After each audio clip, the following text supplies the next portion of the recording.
Chapter 420. Hank? Wilson's trip to Banta City this time, other than escorting Sophia here, there were two more important matters. The first was to discuss a new cooperation contract on behalf of the Walmart Chamber of Commerce. In the past year of cooperation, New Flyer's household magic machines had been selling very well in the various Walmart Chamber of Commerce branches in the kingdom. Just in terms of sales of magic furnaces, according to the Walmart Chamber of Commerce's statistics last month, the Walmart Chamber of Commerce branches in the various cities of the Lampari Kingdom had sold over 170,000 Shinfei brand magic furnaces. Although the Walmart Chamber of Commerce earned an average profit of less than 1 gold coin from each magic furnace, this was just the magic furnaces. If they included the other household magic machines of the Frestec Chamber of Commerce, the Walmart Chamber of Commerce earned a large profit of close to 300,000 gold coins just from cooperating with the Frestec Chamber of Commerce last month. Because of this, before the Walmart Chamber of Commerce's contract ended, they decided to sign a new contract with the Frestec Chamber of Commerce a year ahead of time. As for Hank, when Wilson took out the new contract, Sui looked it over and found that the terms on it were much better compared to the first contract they signed. For example, in the first contract, the Walmart Chamber of Commerce said that New Flyer had to pay for all the transportation costs and the Walmart Chamber of Commerce wouldn't take any responsibility. But in this contract, the Walmart Chamber of Commerce had taken the initiative to take care of the transportation costs within 300 kilometers.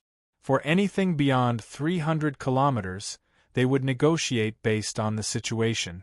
There was another rule, which was that the Walmart Chamber of Commerce promised that as long as there was a road, even if it was beyond 300 kilometers, the Walmart Chamber of Commerce would take care of the transportation.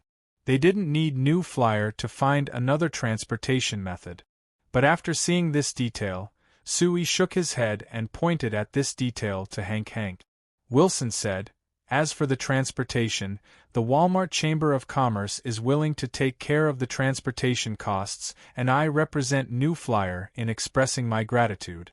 But as for the transportation method, because our company has an agreement with the Fersen Carriage Company, all the transportation of our company's goods will be taken care of by the Fersen Carriage Company. I'm afraid we can't give it to you." "There's such an agreement?" Wilson thought for a bit before asking, "Chairman Su, did you reach this agreement with the Fersen Carriage Company because they bought a large number of magic cars from you?" "You could say that." Sui smiled and nodded. Actually, Wilson's reason was only one of the reasons.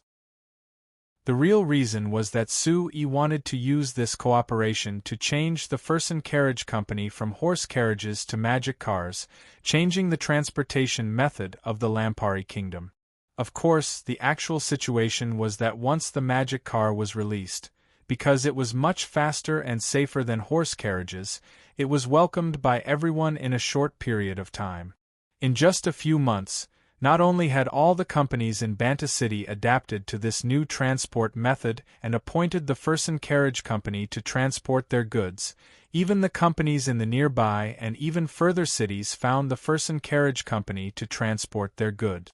Now the Fersen Carriage Company had already set up branches in the surrounding cities, taking care of business. Of course, the reason why the Fersen Carriage Company developed this quickly was because the Frestec Chamber of Commerce only sold magic cars to the Fersen Carriage Company.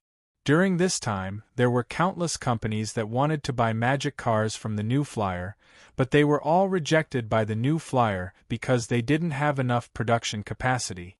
And now, Hank? Wilson came on behalf of the Walmart Chamber of Commerce and made the same request. "Other than discussing the new cooperation, the main reason I came this time is to buy magic cars," Wilson said to Sui with a serious look. "Chairman Su, Chairman Runst places great importance on the magic cars and asked me to come this time to buy them from you no matter what." Sui didn't directly reject him, rather he thought for a bit before asking, "You want to build your own transport fleet, Hank?" Wilson revealed a faint smile. "It should be a logistics fleet, Chairman Su?" Hearing the word logistics from Wilson's mouth, Sue immediately understood. It was clear that the Walmart Chamber of Commerce had done their research and made preparations for the magic cars. Wilson coming to Banta City this time meant that the Walmart Chamber of Commerce placed great importance on the matter of buying magic cars. Alright, it's a logistics fleet. Can I ask, how big are you planning on building a logistics fleet? Sue asked. If possible, the bigger the better, Wilson said with a smile. But for now, our goal is to build 500 transport magic cars. As for passenger transport, our company isn't planning on meddling right now. Only 500? Sue was a bit surprised. He thought that since a large company like the Walmart Chamber of Commerce that could be considered one of the largest companies in the Lampari Kingdom, they wouldn't be worse than the Fersen Carriage Company, but he never thought that they would only ask for 500. It had to be known, the Fersen Carriage Company already had over 2,000 medium transport magic cars right now.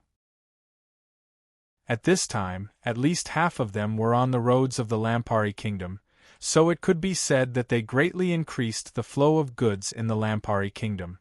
Yes, the initial plan is to buy 500 medium transport magic cars. Hank Wilson nodded before explaining. Chairman Sue, actually we are very clear on your plans and attitude towards supporting the Fersen Carriage Company. Young Master Kennard has already told me about this before. But you don't need to worry. Our company isn't planning on competing with the Fersen Carriage Company for the transport business in the Lampari Kingdom. Not competing for the transport business in the kingdom? Then isn't 500 a bit too much? Sue was a bit confused. After thinking about it, he suddenly had an idea and said in a surprised voice, "It can't be that you're aiming for other countries, right?" Wilson nodded with a faint smile. Chairman Sue really is quick-witted, you guessed it this easily. That's right, our company wants to build a transport fleet and our main goal is to transport goods to other countries, not to transport goods in the kingdom. Sue looked at the confident Wilson with a trace of pride in his eyes and his heart filled with emotions. The Walmart Chamber of Commerce really was one of the largest companies in the Lampari Kingdom. He was still racking his brains on how to expand the influence of the new flyer in the Lampari Kingdom, but the other side was already looking outside the Lampari Kingdom. If it's like this, I feel that 500 magic cars aren't enough. Sue said in a thoughtful voice. No matter which country it is to go to, the journey is much longer than in our Lampari Kingdom. If there are only 500, I'm afraid it can only barely keep a few transport routes open. So, this is the initial plan, Wilson said. According to the estimates of our company, 500 medium-sized transport magic cars can keep our company's routes to the Sac Kingdom, the Kingdom of Ruhr, the Rhine Kingdom, and the other 2 small duchies. As for the future, we will expand the transport fleet according to the situation. This is a very careful plan, I think it's very good. Sue said with a nod.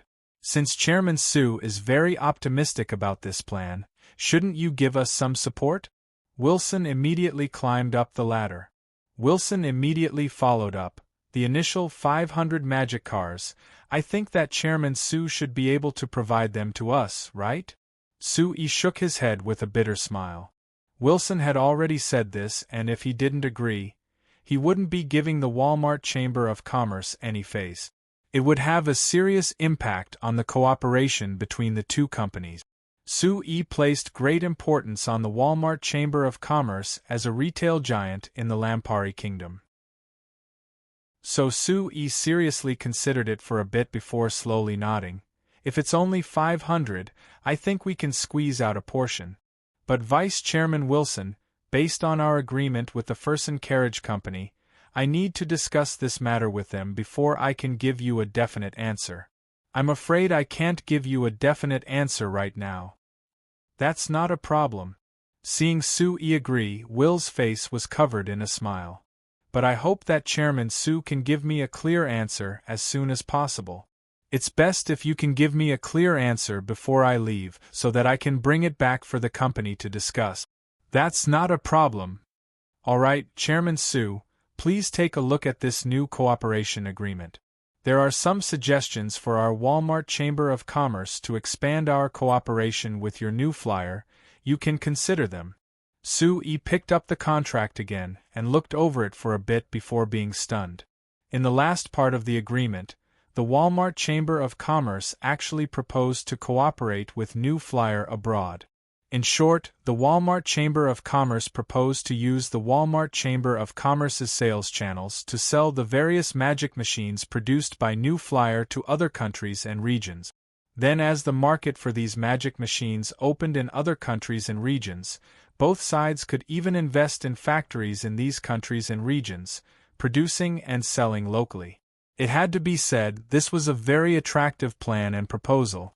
Although New Flyer already had the ability to sell the Shinfei brand magic machines to the Principality of Constantine and the Kingdom of Ruhr outside of the Lampari Kingdom, ignoring the Principality of Constantine, New Flyer didn't have any foundation in the Kingdom of Ruhr.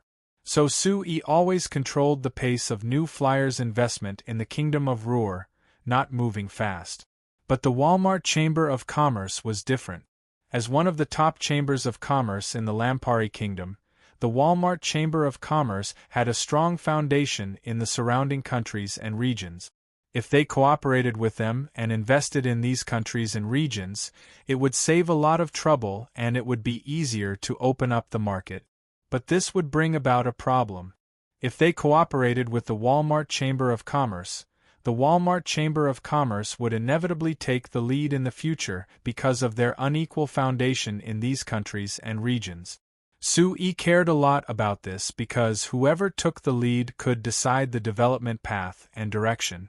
Sue's ideas in many aspects were completely different from traditional chambers of commerce because his goal was to develop the magic machine industry on this continent and create a complete industrial system. Most of the time, he didn't care about profits. On this point, he would definitely have a conflict with the Walmart Chamber of Commerce. Looking at Wilson's expectant face, Sue fell into deep thought. Chapter 421. Kennard watched the carriage carrying Wilson disappear into the distance and turned to ask Sue, "Chairman, why didn't you agree to this agreement?" Sue smiled and asked back, "Are you asking this question from the standpoint of the successor of the Emma family, or from the standpoint of the CEO of New Flyer?" Kennard was slightly startled. After a moment of silence, he answered seriously, "No matter which standpoint I take, I feel that this agreement is very worth signing. From the perspective of the Emma family, the cooperation with New Flyer will not only allow the Walmart Chamber of Commerce to earn a lot of benefits, but it will also allow them to open up the foreign market with their new and easy-to-use magic machines. Of course, this is very beneficial." "Then from the standpoint of the CEO of New Flyer?" Sue asked. "From the perspective of the New Flyer, this agreement is also very beneficial to us. Our Chamber of Commerce will have to shift our target to foreign countries sooner or later. Rather than fumbling around on our own, it is better to cooperate with the Walmart Chamber of Commerce. This will save us a lot of trouble and obstacles, which will be very helpful to the development of our Chamber of Commerce." Kennard answered, "I must say that your thinking is very correct. But I don't want our Chamber of Commerce's development to be controlled by others. Do you understand?" Sue said. Kennard looked at Sue in shock. He was surprised by his answer, but even more shocked that he would tell him this point so directly. In the end, he was still a member of the Emma family. Did he say this reason to make him understand? Or did he want the Walmart Chamber of Commerce to understand? However, Sue maintained a gentle smile on his face, making it impossible to tell what he was thinking. Kennard couldn't help but sigh in his heart. The longer he worked in New Flyer, and spent more time with Sue, the more he found that he couldn't understand Sue.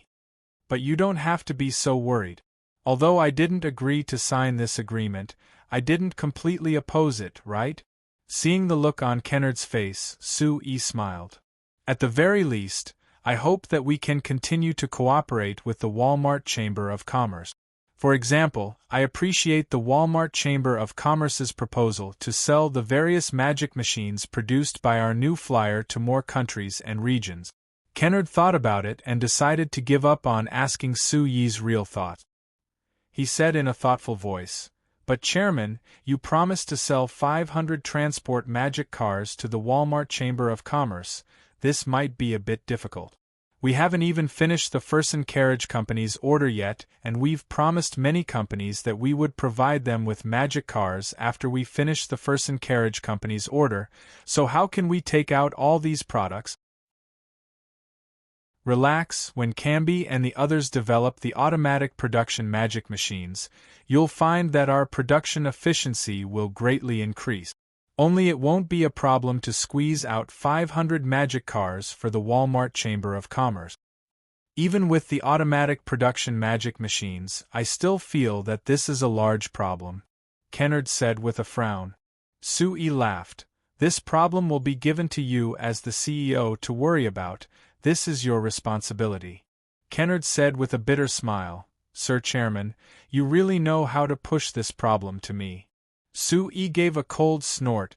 Don't forget, I still need to take care of an even bigger problem, and this problem is even more related to you. Kennard could only give another bitter smile. Sir Chairman, I hope that you can take care of Sophia while she's here. Su Yi gave a helpless sigh, thinking that he had to be a nanny? ##### The leaves of Banta City fell again, but it was already late autumn. It was different from last year's bleak situation. Because 70 was the city lord this year, Banta City's business environment had greatly improved and the entire city seemed to have regained its vitality. Although the autumn wind had already brought along a trace of coolness, the streets and alleys were still filled with bustling crowds, setting off the entire city to be extraordinarily lively. 70 looked at the bustling market and busy people through the window of the city lord's manor, and couldn't help revealing a happy smile from the bottom of her heart. She said with a soft sigh, "How good would it be if our Lampari kingdom could become this prosperous? Be assured, Your Highness, I believe that your wish will become a reality." A middle-aged man respectfully standing behind 70 replied with a faint smile. "Is that so?" 70 turned around and looked at the middle-aged man before sitting back in her chair. She didn't have the middle-aged man sit down in front of her like she normally did with Su Yi, rather she had a serious look as she said to the middle-aged man, "Nori, Royal Father sent you here to see how I'm managing Banta City. Now that you've seen it, what are your thoughts?" The middle-aged man called Nori lowered his head and respectfully replied, "Based on what I've seen, Banta City's prosperity is comparable to Anvilmar City. There are even many things that are more advanced than Anvilmar City's. For example, just in terms of the magic street lamps, Anvilmar City can't compare to them." 70 revealed a faint smile. "If you knew that it cost Banta City 200,000 gold coins to lay down the magic street lamps, perhaps you wouldn't praise it this much." Nori's lips curled into a smile as he said, "This proves that Banta City's finances are very good, so they can take out 200,000 gold coins to lay down the magic street lamps. Your Highness, for Banta City's finances to be this good, naturally it's related to your management. Thank you for your praise. But since I became the city lord, I haven't done much. The reason why Banta City's finances are so good is because of the large companies in the city. Let me tell you some data. According to last month's financial report, the large companies of Banta City have already paid over 500,000 gold coins in tax." Nori slightly raised a brow as he revealed a look of shock. 500,000 gold coins in a single month? Then in a single year, wouldn't it be at least 5 million gold coins? 70's smile had a trace of satisfaction, but she still shook her head and said, "It can't be considered like this. The tax isn't fixed, so the reason why we could collect this much tax last month was because many companies had large orders last month, so the tax they paid increased quite a bit." Nori nodded. After being silent for a bit, he suddenly asked, "Your Highness, can I ask, how much tax did New Flyer pay?" Seveny already expected this as she said with a faint smile, less than 200,000 gold coins. That isn't right? Nori knit his brows. Based on the data I know, New Flyer has already paid over 200,000 gold coins in tax each month. Why is it that when the other companies have increased last month, it has decreased? Nori, it seems like Royal Father didn't tell you everything. Let me give you a hint. New Flyer is a company that has the right to freely trade with the Royal Parliament. Nori was surprised, but he instantly understood. That means New Flyer's main business last month was with other countries? That's right. Seveny nodded. Actually, most of New Flyer's business in Banta City is declining because New Flyer is moving many factories out of Banta City, investing in other cities. New Flyer's largest transaction last month was the 3,000 production magic machines sold to the Kingdom of Ruhr. As for the other transactions, most of them were with other cities in the kingdom. According to the laws of the kingdom, our Banta City can only collect a small part of the tax from these transactions. Nori knit his brows. Why are they moving? Could it be that New Flyer is planning on giving up on Banta City? Your Highness, forgive me for being direct, but the Frestek Chamber of Commerce is the most important company in Banta City and the most important source of income for Banta City. I suggest that you immediately restrict the actions of the Frestek Chamber of Commerce to prevent Banta City from losing this most important source of income. Nori, your eyes are too shallow. Seveny slowly shook her head. I don't oppose New Flyer's actions, rather I support it. Although New Flyer has brought large changes to Banta City, making this small city the most prosperous city in the kingdom, Yi is right. But Su-Yi is right, changing a single city like Banta City is of limited help to the Lampuri kingdom. Only by changing all the cities in the kingdom can the Lampuri kingdom truly become stronger. This is what Chairman Su said himself. Nori said in a surprised voice. Of course. Seveny gave a certain nod. Seveny nodded. Su-Yi's goals and ideals are definitely much bigger than you can imagine. So, don't use normal standards to measure him. Hearing Seveny's evaluation, Nori was very surprised. He looked at Seveny in surprise for a while before saying with a nod, "All right, I will tell this to His Majesty. I believe in your loyalty to Royal Father," Seveny said with a nod. Seveny nodded. Then Nori, can you tell me what my dear big brother has been doing in the past few months? The expression on Nori's face became a bit strange and awkward. After hesitating for a while, he replied with a bitter smile, "When I left Loren City, His Highness was reorganizing the Loren City's northern army." Organizing the army? Seveny deeply knit her brows. What does he want to do? Nori was silent for a while before saying with a sigh, "His Highness said that he is a man, so naturally he wants to use a man's method to show his value. The place that can show a man's value the most is the battlefield." Hearing this response, Seveny's brows knit even deeper. Chapter 422. On the northern border of the Lampari Kingdom, the temperature dropped faster than other places. It hadn't been long since autumn began, but there was a clear chill in the morning air. Even Viscount Leslie, who always considered himself strong, had no choice but to tightly wrap his military uniform coat around his body and shrink back a bit. Feeling that the thin coat didn't give him much warmth, Viscount Leslie couldn't help knitting his brows. Didn't the army headquarters say that they wanted to raise the standard of our northern army? It's almost winter and they still haven't given out the new coats? Moulay, his colleague from the logistics department of the Northern Battlefront Army, was walking beside him. He bitterly smiled and said, "The military department says that every year. But you have been in the Northern Battlefront Army for over 2 years. Have you ever seen it happen? That's not right? Compared to the military magic machines sent when we attacked the Muerto Mountains at the beginning of the year, how much is a trivial coat worth?" Leslie was a bit confused.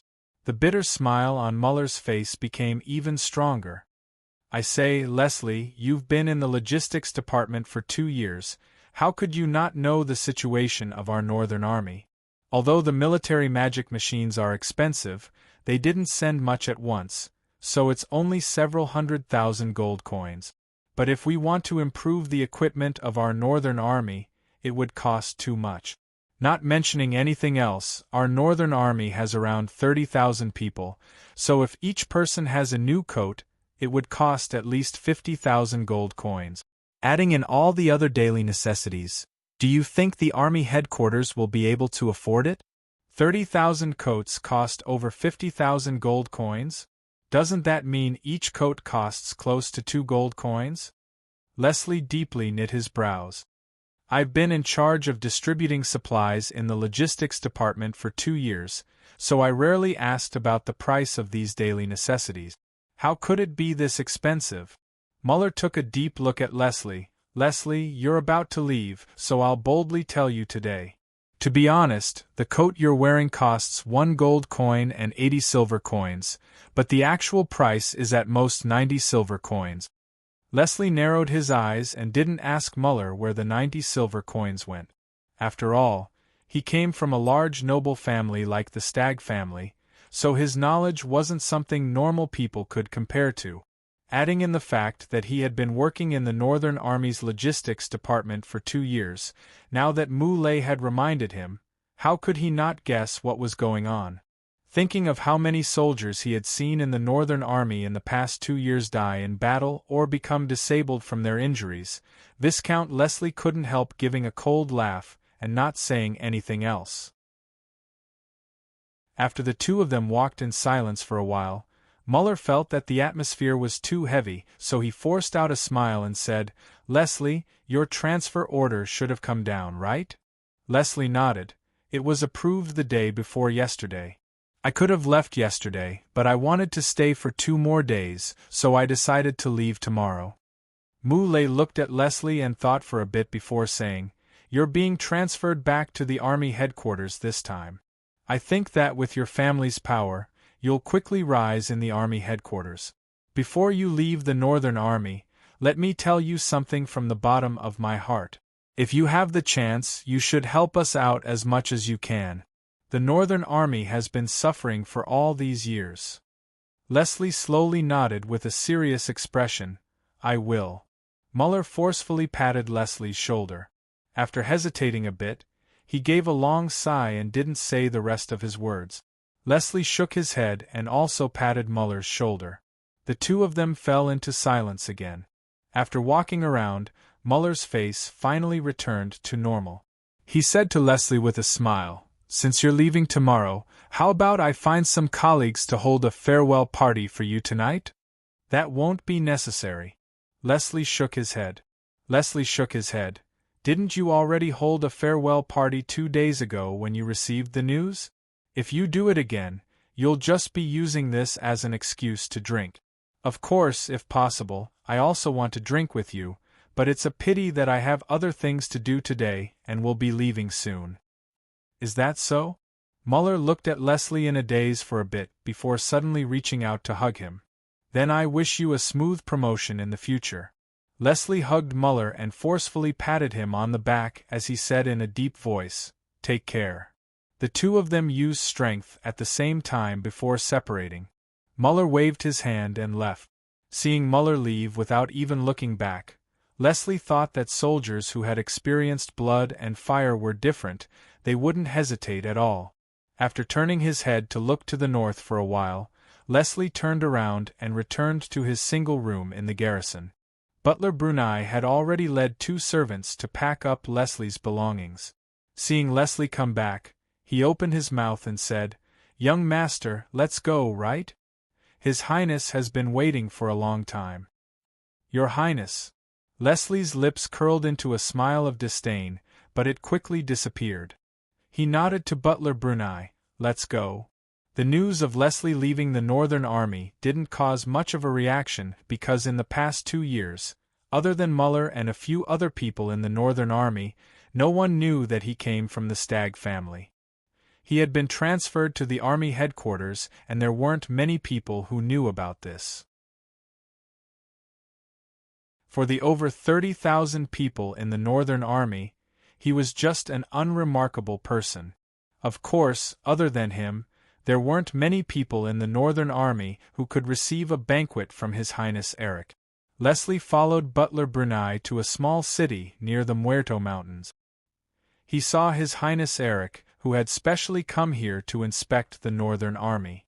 As soon as they met, His Highness Eric immediately gave Leslie a large hug and said with a laugh, "Ha, ha, Leslie, after not seeing you for 2 years, you're much darker than before. If you go back to Unveil City like this, you won't be welcomed by the young ladies like before." Leslie rubbed his face with a smile.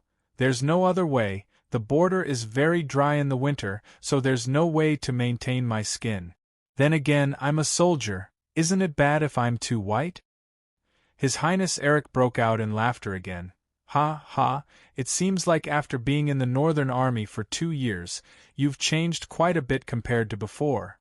Come, come, sit down, we'll talk while we eat." Although time was short, His Highness Eric had invited Leslie to a banquet, but it was still very sumptuous. In this small town near the border, he actually prepared a whole set of expensive silver tableware, and even covered the table with a velvet blanket with exquisite patterns. Together with a dozen or so fragrant and exquisitely made dishes on the table, one could tell at a glance that the cost of this meal was definitely not cheap. Leslie looked over the table and silently calculated the cost of this meal that was only for him and His Highness Eric. Thinking of the military cotton coat he had just been wearing, he couldn't help slightly knitting his brows. His Highness Eric had been paying attention to Leslie's expression the entire time, so this small change naturally couldn't escape his eyes. He quickly asked, "What is it? Leslie, you're not satisfied with these dishes? That's easy. I'll have someone take them down and make them again. But you'll have to wait a bit, so you'll have to be hungry for a bit." Leslie quickly wiped away the strange look on his face and waved his hand with a smile as he said, "It's not that I'm not satisfied. It's just that I've always eaten rough food in the Northern Army and haven't eaten this kind of delicious food in a long time, so I'm afraid my stomach won't be able to take it." His Highness Eric laughed. "It seems like you've had a hard time in the Northern Army these past 2 years. But that's fine. Once you return to Unveil City, I guarantee that you'll be able to adapt to your old life. Come, sit down. Today's meal will be a celebration for you finally breaking free from the hard days in the army." Leslie silently sat down and looked at the incomparably rich dishes on the table. In the end, he couldn't help shaking his head as he said with a sigh, "I'm not the only one suffering in the Northern Army. The 30,000 soldiers of the Northern Army are all the same as me, and there are even some who have it worse than me. Of course, how could a soldier's life be good? When you decided to serve in the Northern Army 2 years ago, you should have been prepared, right?" Seeing that His Highness Eric didn't care about the hidden meaning in his words, Leslie nodded and didn't continue this topic. He began to talk to him about some matters related to Unveil City. Halfway through the meal, Leslie suddenly casually asked, "That's right, Your Highness, I heard that you're planning to reorganize the Northern Army and attack the Sac Kingdom?" "That's right." His Highness Eric put down his utensils and said with a serious look, "We've always had disputes with the Sac Kingdom over the years, but the Sac Kingdom has always taken the initiative.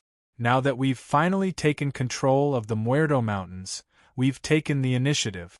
If we don't use this chance to attack the Sac Kingdom, it wouldn't make sense." "That's right, Leslie. Why are you calling me Your Highness? Isn't this too much of an outsider? With our relationship, is there a need to do this? Just call me by my name like before." "It's different from before." Leslie shook his head with a faint smile. After thinking for a bit, he said, "Based on the situation, we do have the conditions to attack. But Your Highness, have you thought about how much it would cost to attack the Sac Kingdom?" "Cost?" His Highness Eric knit his brows. He looked at Leslie before revealing a gentle smile. Of course it costs money to fight. But I think that with the full support of your stag family, this isn't a problem. Leslie looked at Butler Brunei, and Butler Brunei gave him a slight nod. Since it's like this. Leslie nodded in understanding before raising his wine cup to His Highness Eric. Then I wish the Northern Army a great success in their counterattack this time. His Highness Eric gave a laugh before raising his wine cup and clinking it with Leslie's before drinking it in a single gulp. Leslie tilted his head back and drank it, hiding the cold smile on his lips behind the wine glass. Chapter 423. It was different from the chill of the northern border. Banta City at the end of October only had a bit of a chill in the morning and evening. As long as it was sunny during the day, it would be warm most of the time. When it came to noon, it would even be a bit hot. In places with many people, this heat was even more obvious. There was a specially opened area of less than 10,000 square meters outside the falling rain valley. There were several thousand people that came in today, and it was completely packed. The auras of countless people mixed together, making the temperature of this area much higher than other places. Adding in the anxiety in everyone's hearts, it made everyone feel even more hot. Mick was in the crowd, and other than occasionally looking up to see if there were any changes in the crowd, he spent most of his time reading the book in his hand and reciting it in a small voice. For an ordinary farmer like him who was born in Prana village, he didn't even know how to read because he didn't go to school since he was a child. Although he had bought this book for more than half a month, and he had been looking for a knowledgeable person in the village to teach him, he still couldn't fully understand the meaning of the book. He could barely recognize most of the words, and he couldn't fully understand the meaning of the book at all. But this was something that couldn't be helped. Who told the new flyer to set a rule that the job skills exam had to be a test of theoretical knowledge. If one wanted to obtain a high-level job skill exam, they couldn't be careless in any aspect. Compared to the fact that he could rely on rote memorization to pass the test, Mick was more worried about how he could actually operate it. He had heard people say that in the new flyer's job skills exam, the examiners were the most skilled mechanical engineers in the new flyer. Compared to them, Mick felt that he couldn't compare to them in terms of technical skills. But the good thing was that when he worked for the Rimmet Chamber of Commerce, the magic lathe he used was the new magic lathe that new flyer released at the beginning of the year. It had the same specifications as the magic lathe that new flyer was currently using, as well as the magic lathe that would be used in the job skills exam, so he could be more familiar with it during the exam. According to the new flyer's Banta Times announcement at the beginning of the month, there were a total of 7 jobs in the vocational skill exam. Mick was confident in passing the high-level turning exam, so he felt that he could try passing the high-level milling exam. As for the other 5 jobs, he didn't count on them for the time being. While he was memorizing the data and things he needed to pay attention to, he was simulating the operation of the production magic machine again and again in his mind. Mick suddenly felt a stir in the crowd around him. He quickly looked up and saw that the door to the large house that should have been built last month was finally open. There was a young man wearing the standard blue uniform of the Frestec Chamber of Commerce jumping onto a high platform made of wooden boxes. "Everyone, don't push around, don't make any noise, let me finish." This young man seemed to have been specially selected. His voice was especially loud, and his shout actually suppressed the noise of thousands of people. Everyone looked at the young man and gradually calmed down. Seeing that the situation was under control, the young man nodded and continued, "Hello everyone, I am the manager of the new Flyer Household Magic Machine Department, Ankado. I represent the new Flyer to welcome everyone to participate in the vocational skill exam. In order to ensure that the exam goes smoothly, I hope that everyone can participate in the exam according to the rules." Following this, Ankado explained the rules of the exam that had been announced in the Shinfei Times, before officially announcing the start of the exam. Mick glanced at the admission ticket he'd received last week, and saw the number on it was 00372. He knew that he'd registered early. Based on the situation, if he hadn't listened to his father's advice and signed up early, he might not have been able to take the exam today. Since it wasn't his turn yet, Mick hurriedly reviewed the book on basic theoretical knowledge of professional skills. When he was about to review it a second time, he found that it was already his turn.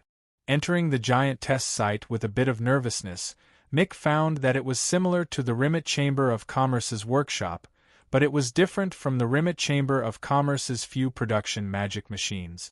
There were all kinds of production magic machines here that dazzled Mick's eyes. "Hey, kid, do you still want to take the exam?" A rough voice woke Mick up from the shock of seeing all kinds of new magic machines. Looking over, he found that the person in front of him was a dwarf who was only a bit taller than his waist, but his waist was thicker than his.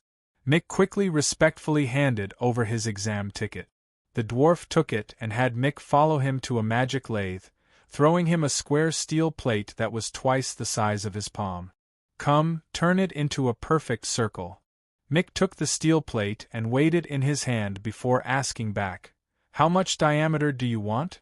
A look of praise flashed in the dwarf's eyes as he said with a nod, 20 centimeters, the error can't exceed 3 millimeters. Mick's heart instantly calmed down. Although the Rimmet Chamber of Commerce couldn't compare to the Ireland Chamber of Commerce, they still had a bit of fame among Banta City's component processing companies. Mick was the best at operating the magic windows in the Rimmet Chamber of Commerce, so naturally this wasn't hard for him. He took the measuring tool from the dwarf's hand and after marking a suitable line on the steel plate, Mick took the steel plate and used the magic lathe to turn it into a perfect circle in less than 10 minutes. The dwarf took the processed steel plate and measured it carefully, finding that the deviation was less than a millimeter. He couldn't help but nod in satisfaction. He then grabbed the admission ticket Mikkel had given him and made a note of the distance in a small book beside him. Mick looked over and with his good eyesight, he saw the number 85 on the book and was a bit unconvinced. "I processed it this well, how could it only be 85? It should be at least 90, right?" The dwarf looked at Mick and gave a cold snort. He turned around to pick up a steel plate that was also a perfect circle for him. "How does the one you processed compare to this?" Mick took the steel plate and didn't need to measure it at all. Just based on the smooth surface in his hand, he knew that the quality of this steel plate was much better than his. "How many points is this?" Mick asked in an unwilling voice. 90. The dwarf replied. "It can't be, right? This is only 90? Then what kind of thing can get 100? Mick said in a surprised voice. 100. Stop dreaming. Unless you can make a part that has 0 error, then you can only get 100. Can you do that? The dwarf said with a laugh. Mick was instantly speechless. 0 error? That was clearly impossible. Then what meaning is there in setting the full score at 100? It's impossible at all. That's just a target. Are you serious? The dwarf waved his hand. All right, stop wasting words. Are you still taking the exam, or not? If you don't, it'll be considered giving up. Exam, of course I'm taking the exam. Mick quickly replied. The dwarf didn't say anything else as he threw a blueprint and another piece of steel plate to Mick. Mick naturally understood what this meant. After looking over the blueprint for a while, he used his tools to draw all the lines on the steel plate before starting to work on the production magic machine. This time, it took him a little longer. It took him more than 20 minutes to finish processing the steel plate according to the instructions on the drawing. The dwarf took it and measured it. Nodding in satisfaction, he gave Mikkel a score of 80 in front of him. Although Mick was a bit depressed, he wasn't surprised. When processing this part, perhaps he was affected by his mood and made several mistakes. Being able to get a score of 80 was already considered quite good. Alright, the practical test ends here. Go over there and take the theory test. The dwarf pointed at the door. Mick nodded and walked out of the test room. When he was prepared to head to a smaller room on the other side to take the theory test, he looked up to see a familiar figure. "Hey, young Miss Evita." Mick quickly ran over and excitedly greeted Evita, who happened to be passing by. Evita turned around and saw Mick. She waved her hand at him with a faint smile before looking at the test room behind him and asking, "The practical test is over? What were the results?" Mick shook his head in a dejected manner. "Not too good. I don't think I can become a high-level worker." Evita revealed a faint smile. "You don't need to be discouraged. According to the standards set by Sir Chairman, no one is qualified to become a high-level worker right now. As long as you can pass the primary test and become an official worker, you'll be qualified to work for our new flyer." This Mick was Old Man Anduin's second son. Last time when Evita went to Prana village to inspect the magic crystal mine, Old Man Anduin had mentioned him to Evita. Evita had suggested for his son to take the new flyer's vocational test, and Old Man Anduin had agreed, immediately having Mick sign up. After that, Evita went to Prana village several times and met Mick a few times, so they could be considered acquaintances. Hearing what Evita said, Mick couldn't help being surprised. "This is what your Sir Chairman said? His requirements are this high?" "The Chairman's requirements have always been high," Evita said with a smile, "but this is also a good thing, it can help us keep improving. What do you think?" Mick nodded like he didn't really understand. Seeing his appearance, Evita shook her head and pointed at the theory test room in the distance. "Go, today's test schedule is very tight, don't waste any time."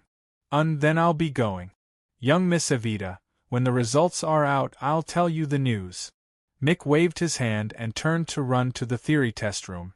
Seeing his energetic back, Evita revealed a faint smile. She looked at the crowd for a bit before turning to the road outside the falling rain valley. She got into the Furson Carriage Company's magic car that was preparing to head to Banta City. Chapter 424. The public transport magic car stopped outside Banta City, and Evita got out. Seeing the beautiful two-story buildings built by the Sandy River in the distance, as well as the elegant and clean environment that was designed by the elven designers hired by the Amrit Chamber of Commerce, her heart couldn't help skipping a beat. It would be great if she could buy a house here to live in for a long time. But thinking that the lowest price for a house here was 5,000 gold coins, Evita immediately gave up on this idea. After identifying the road, Evita headed to the Amsterdam Chamber of Commerce's new high-class magic residential district built by the Sandy River. Although this district wasn't finished yet, looking around, there were quite a few people who had already moved in. There were several people who even took the initiative to greet Evita when they saw her. Evita recognized some of these people. They were the families of the high-level members of the new flyer companies outside the Falling Rain Valley. There were also some that she didn't recognize, but thinking about it, it was because of the new flyer that they recognized Evita. After Evita greeted them, she asked for directions to her destination. Under the guidance of these two people who had lived here for a while, Evita easily found a house near the Sandy River that was considered one of the best in the area. Then she saw Akali and her two assistants who had already arrived. "Hey Evita, come and look." When she saw Evita, Akali immediately waved her hand at her with an excited look. Evita walked over and stood beside a large window in the living room, looking in the direction she was pointing at. "How is it? Isn't it beautiful?" Akali revealed a happy smile, looking like she was intoxicated. "Think about it, if you live here, you can wake up to the sun every morning and see the beautiful Sandy River as soon as you open your eyes. When you're free, you can even go paddling in the river with a small boat. This is simply great." Evita looked at the small building facing the Sandy River that had become several times more beautiful after being renovated. After being silent for a bit, she suddenly reached out to knock Akali's head and reprimanded, Alright, stop daydreaming. How is your work coming along? If it's over, let's go around town and pick out the presents. Otherwise, we won't have time to visit Steele. Akali rubbed her head and mumbled, so what if I'm dreaming? Besides, it might not be a complete dream. But even though she said this, when she heard Evita mention business, Akali's attention came back from the beautiful scenery outside the window. She looked at the busy assistants in the room and said, based on the inspection this morning, there shouldn't be a problem. Conservatively speaking, give me a week, and I'll be able to set up the family central remote control system in this room. A week. Evita thought about it and shook her head. I'm afraid Miss Sophia won't be able to wait. There's nothing we can do even if we can't wait. Akali shrugged. Sui shook his head.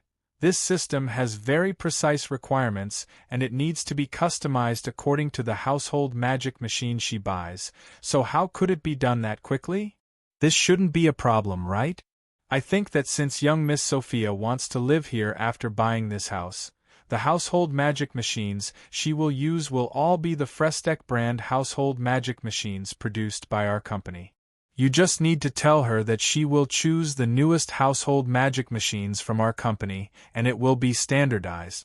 It will be much easier for you to set up the central system. It's like this, but what if Miss Sophia wants to buy household magic machines from other companies? Akali refuted. The other companies don't have that many household magic machines, so it shouldn't be hard to change, right? Evita suddenly knit her brows. After thinking for a bit, she continued, speaking of this, the chairman seemed to have mentioned before that he would be opening up the production technology for household magic machines to other companies. He should be pushing out the standards we set at the same time, right? Of course we have to use the standard, otherwise it'll be inconvenient no matter what we do in the future. Akali said in a natural voice. That isn't certain. There will always be some companies that think they are infallible. Evita shook her head. She thought of a Banta City company that wanted to produce magic fans before, but they kept having problems with their technology. Then they used various connections to find her and asked her for advice. However, when she went to take a look, she found that perhaps this company wanted to pursue novelty when producing magic fans, so they forcefully changed the parameters of the magic fans.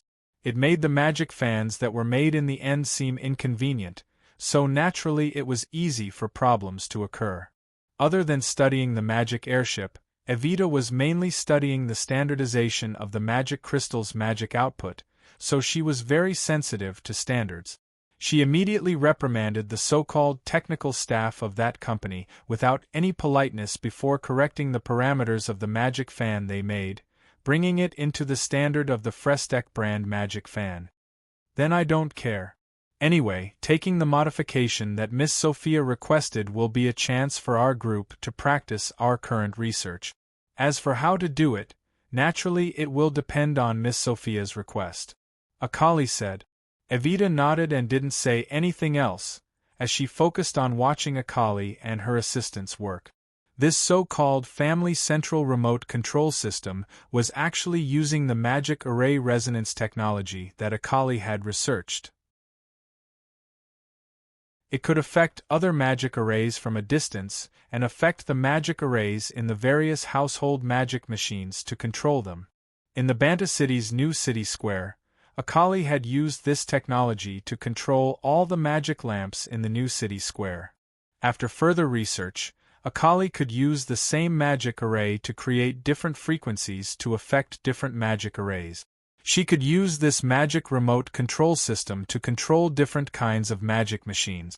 Because there were more and more household magic machines in the homes of Banta City, once this system was developed, there would be a lot of space for it to be used. But this was something that Akali had experimented with in the homes of real citizens. If it wasn't for Miss Sophia's strong request, she wouldn't have been willing to use it since this technology wasn't mature to her yet. Evita waited for a bit and the three assistants that Akali had brought finished placing the corresponding magic arrays in the various locations. Then Akali took out the remote control box that she had already prepared and began to operate the magic arrays in batches. Facts proved that when these magic arrays were placed in the house, there was a difference from placing them in the lab.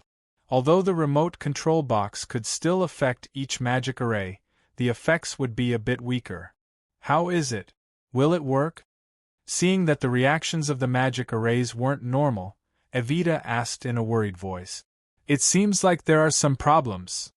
Akali knit her brows as she made some small changes to the magic arrays in the remote control box in her hand before continuing to test them.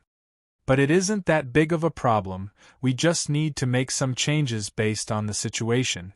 Based on the current situation, the biggest problem is that there is a difference in the magic arrays of our Frestek brand household magic machines. I think that I should report this problem to the chairman. He also places importance on unifying standards.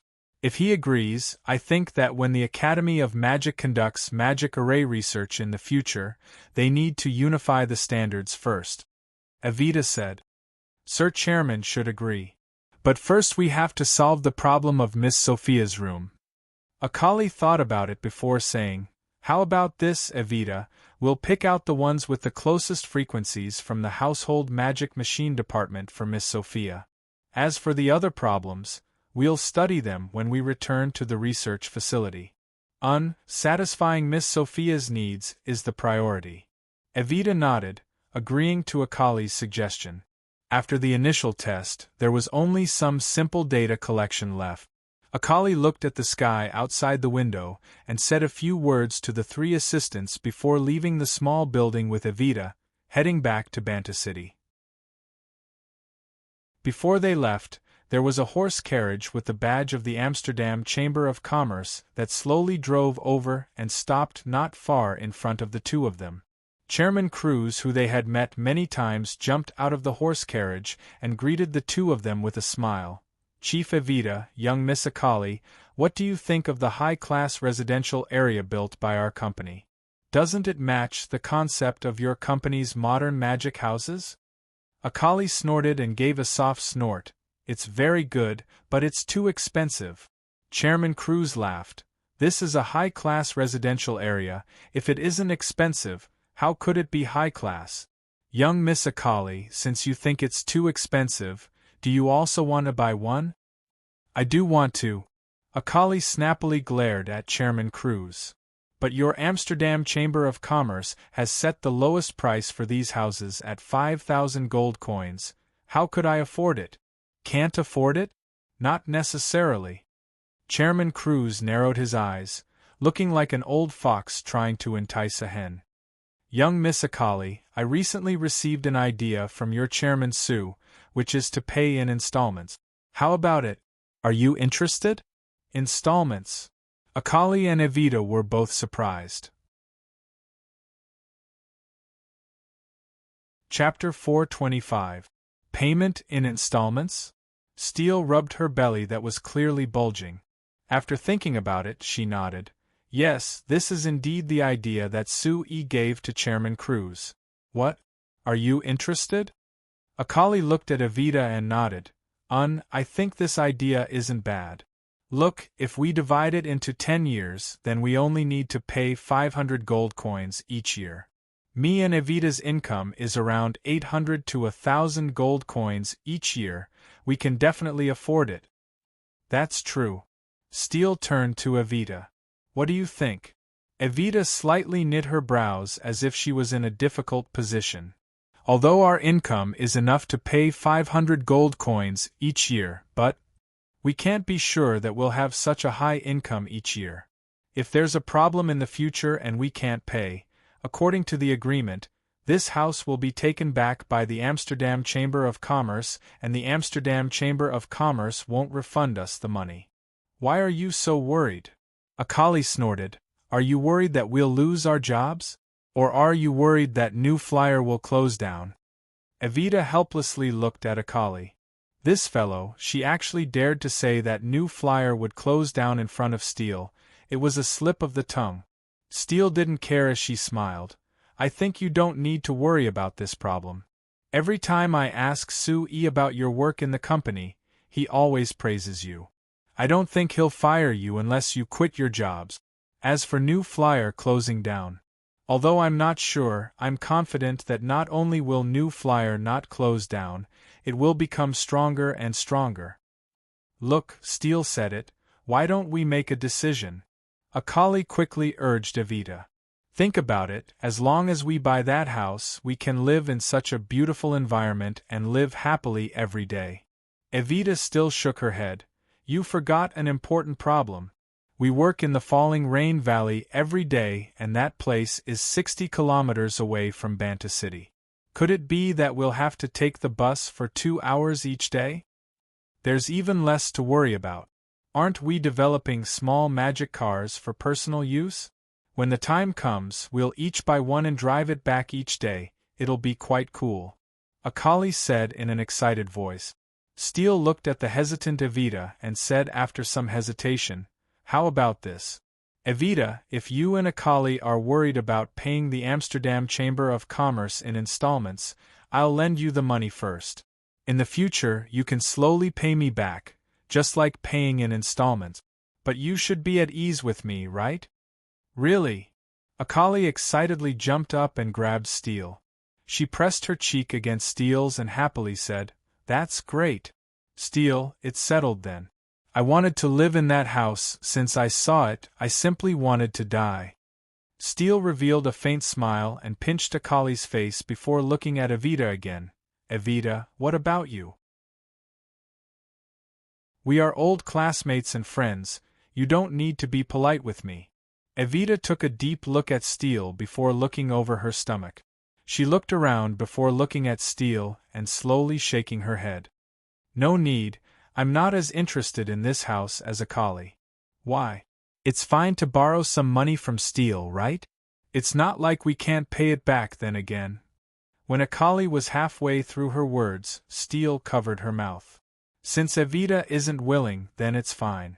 But I believe that with Evita's abilities, you might be able to earn 5,000 gold coins in a year.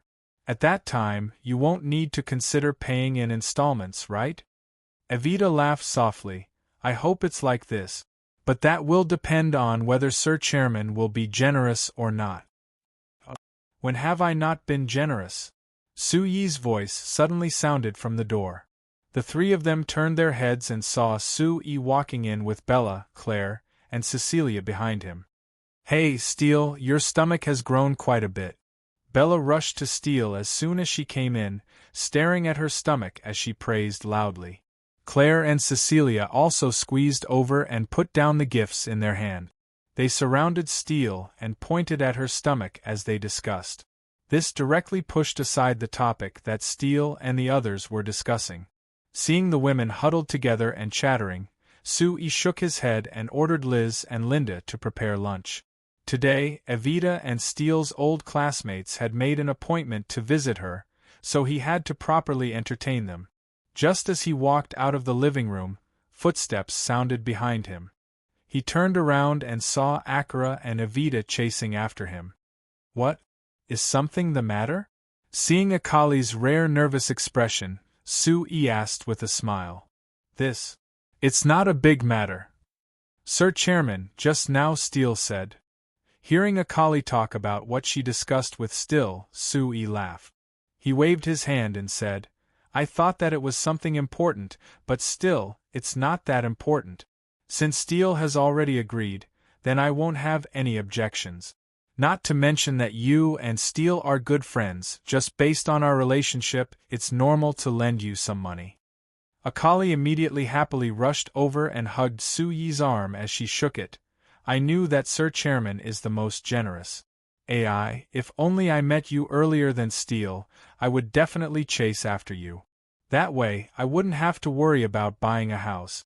Right, Sir Chairman, how about I use my body to pay back this debt? Su Yi shook his head with a smile. Alright, don't joke about this, Steele is still inside. She looked at Evita after saying this and wanted to say a few words of advice, but after thinking about it, she gave up on that idea. Everyone's personality was different. Akali could easily accept borrowing money, but Evita wasn't. this couldn't be forced. However, after thinking about it, Sue suddenly thought of a problem and asked Evita. Right, Evita, I haven't asked about the company's recruitment in a long time. How many researchers does our Academy of Magic have right now? Evita was stunned by Sue's sudden change in topic and thought for a bit before replying. Right now we have a total of 359. What's wrong? Sue shook his head. The growth isn't fast. Last year we had over 300 and this year we only have 359. It's too little. It's not little, right? Akali said in a stunned voice. Sir Chairman, even great magician Eisenkel has less than 200 magicians under him. Our company has over 300, it's already very scary. I still feel that it's too little. Don't you feel that we don't have enough people for research? Akali and Evita thought about it before nodding at the same time.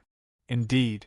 I've been wanting to get a few more assistants, but everyone in the research facility has their own research and we're too busy. Akali said. Evita said with a sigh.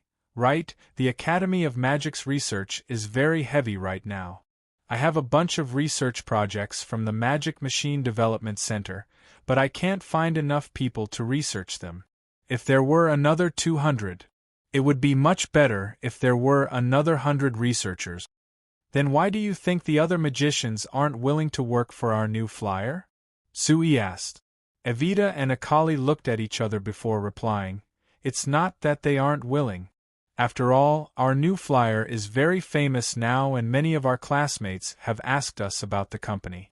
I feel that many magicians aren't willing to come because they don't want to work in a foreign city and are worried that they won't be able to adapt to life here. Look, this is a very important reason. Sue said with a clap.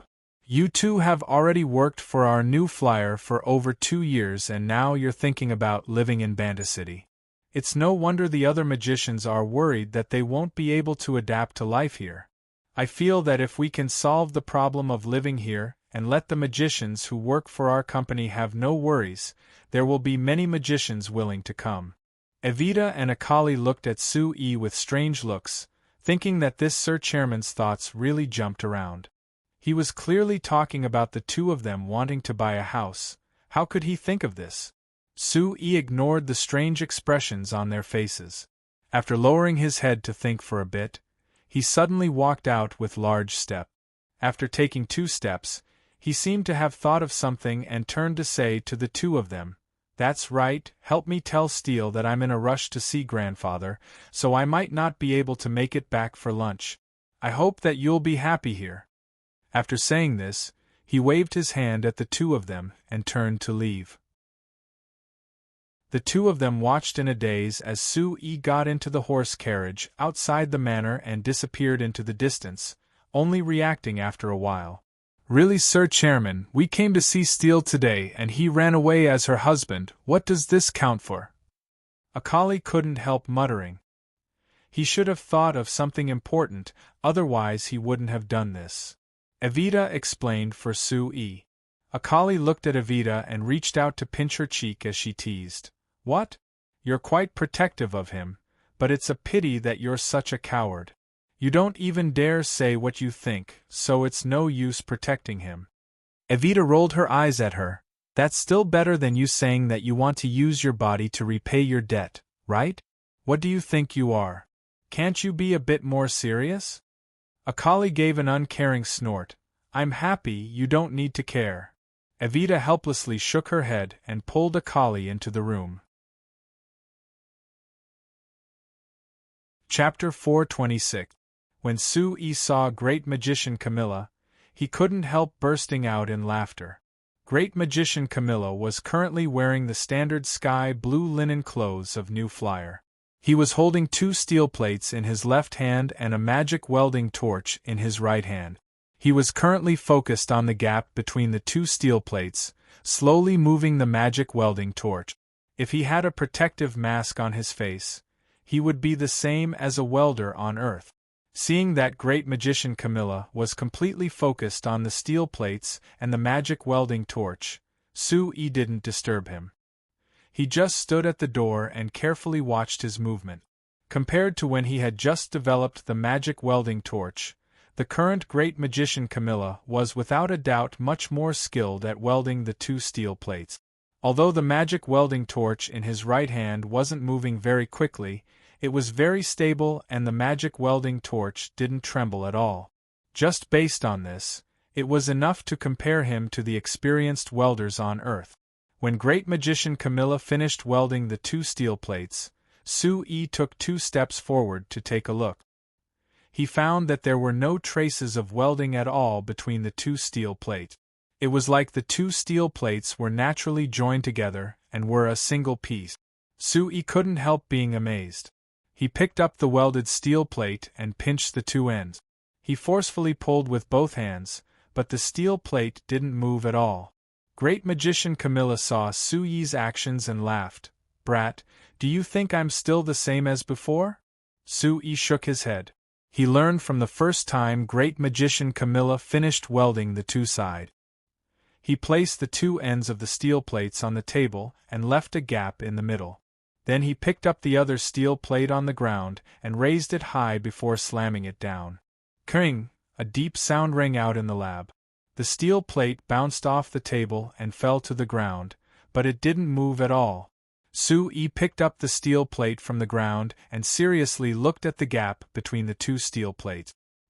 He found that there were no signs of it moving, and he couldn't help giving a sigh of surprise.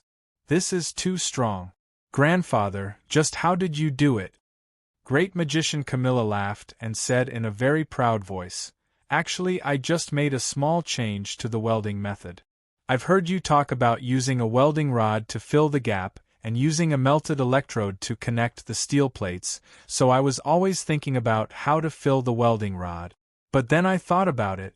Since you want to use a melted electrode to solidify it, why don't you just melt the two steel plates and fuse them together? Isn't that much better than using a welding rod?"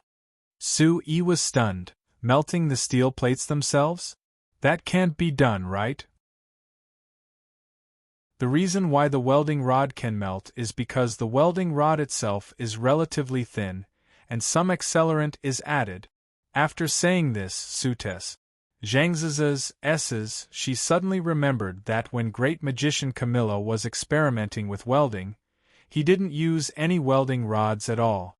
This was because great magician Camilla had developed an Earth-attributed magic that Su-Yi called the Transformers Array. It could directly melt the metal and didn't require any other methods. Since it was like this, great magician Camilla's idea was undoubtedly correct. Since it could easily melt steel, why would he need to use a welding rod for welding? Compared to this kind of welding method that couldn't be considered reliable, of course it was much more stable to let the two steel plates melt together. Su-Yi looked at the steel plate in his hand that seemed like a complete piece, and his heart filled with emotions. He had been deeply influenced by the ideas of Earth, always using Earth's methods to consider problems. But in reality, because of the existence of magic on the signs, there were some things that couldn't be done easily on Earth that could be easily solved by magic. For example, the magic array that great magician Camilla had developed that didn't require high temperatures to melt the metal. Compared to the high-temperature smelting method on Earth, it was much easier and easier to use. "Let me show you a new welding method that I've developed." Great magician Camilla suddenly picked up 2 steel plates and his finger softly tapped the sides of the 2 steel plates. Su-Yi could roughly see that he had placed several very small magic arrays on the 2 steel plates, but because the magic arrays were too small, he couldn't see them clearly. After a while, great magician Camilla stopped and raised the 2 steel plates for Su-Yi to see. Then he placed the 2 sides of the magic array together. Su-Yi felt a magic fluctuation coming from the steel plates, and then great magician Camilla let go of one hand. He saw that the 2 steel plates were connected together like they had been welded together. How was this welded together? Su-Yi took the steel plate from great magician Camilla's hand in a confused manner and carefully looked at the joint between the 2 steel plates. Although the joint between the 2 steel plates was not like the 2 steel plates that great magician Camilla had welded together without any gaps, The joint was very tight and the degree of connection was very high. Even if Su-yi did a strong impact test again, there were no traces of crack. It's very simple. I just set up several miniature smelting arrays on the sides of these two steel plates. Next, I just need to connect the two sides and channel mana to activate the magic arrays. The sides of the steel plates will melt, and naturally, the two steel plates will be welded together. Su-yi simulated the welding of the two steel plates in his mind and understood. This welding method was without a doubt weaker than the previous welding method, but the good thing was that the surface of the steel plates could be kept clean. There was no need to do post-processing like the previous welding method, which was without a doubt much easier. Moreover, this welding method had a special effect. For example, if there were many places that needed to be welded with a magic welding torch, it would be very difficult to weld because of the space and angle. However, if one used this welding method and placed a magic array on the sides of the steel plates, one would only need to touch the steel plates and weld them together. There was no difficulty at all. Moreover, because this method could prepare ahead of time by placing a magic array, in an emergency situation, one could quickly finish the welding and satisfy some special requirements. Su-yi instantly thought of a situation where he needed to use this new welding method and couldn't help giving Great Magician Camilla a thumbs up. "Grandfather, you really are a great magician, you can actually think of such a useful method." After saying this, Su-yi gave a sigh. "Ai, how good would it be if there were a few more great magicians like you researching magic machines?" Great Magician Camilla rolled his eyes. "Do you think that great magicians are cabbages sold on the side of the street? That they can be found so easily?" Su-yi laughed. "Of course it isn't that easy to become a great magician, but it shouldn't be that hard for a higher-level magician, right?" Great Magician Camilla looked at Su-yi and gave a cold snort. "Brat, what kind of idea do you have now?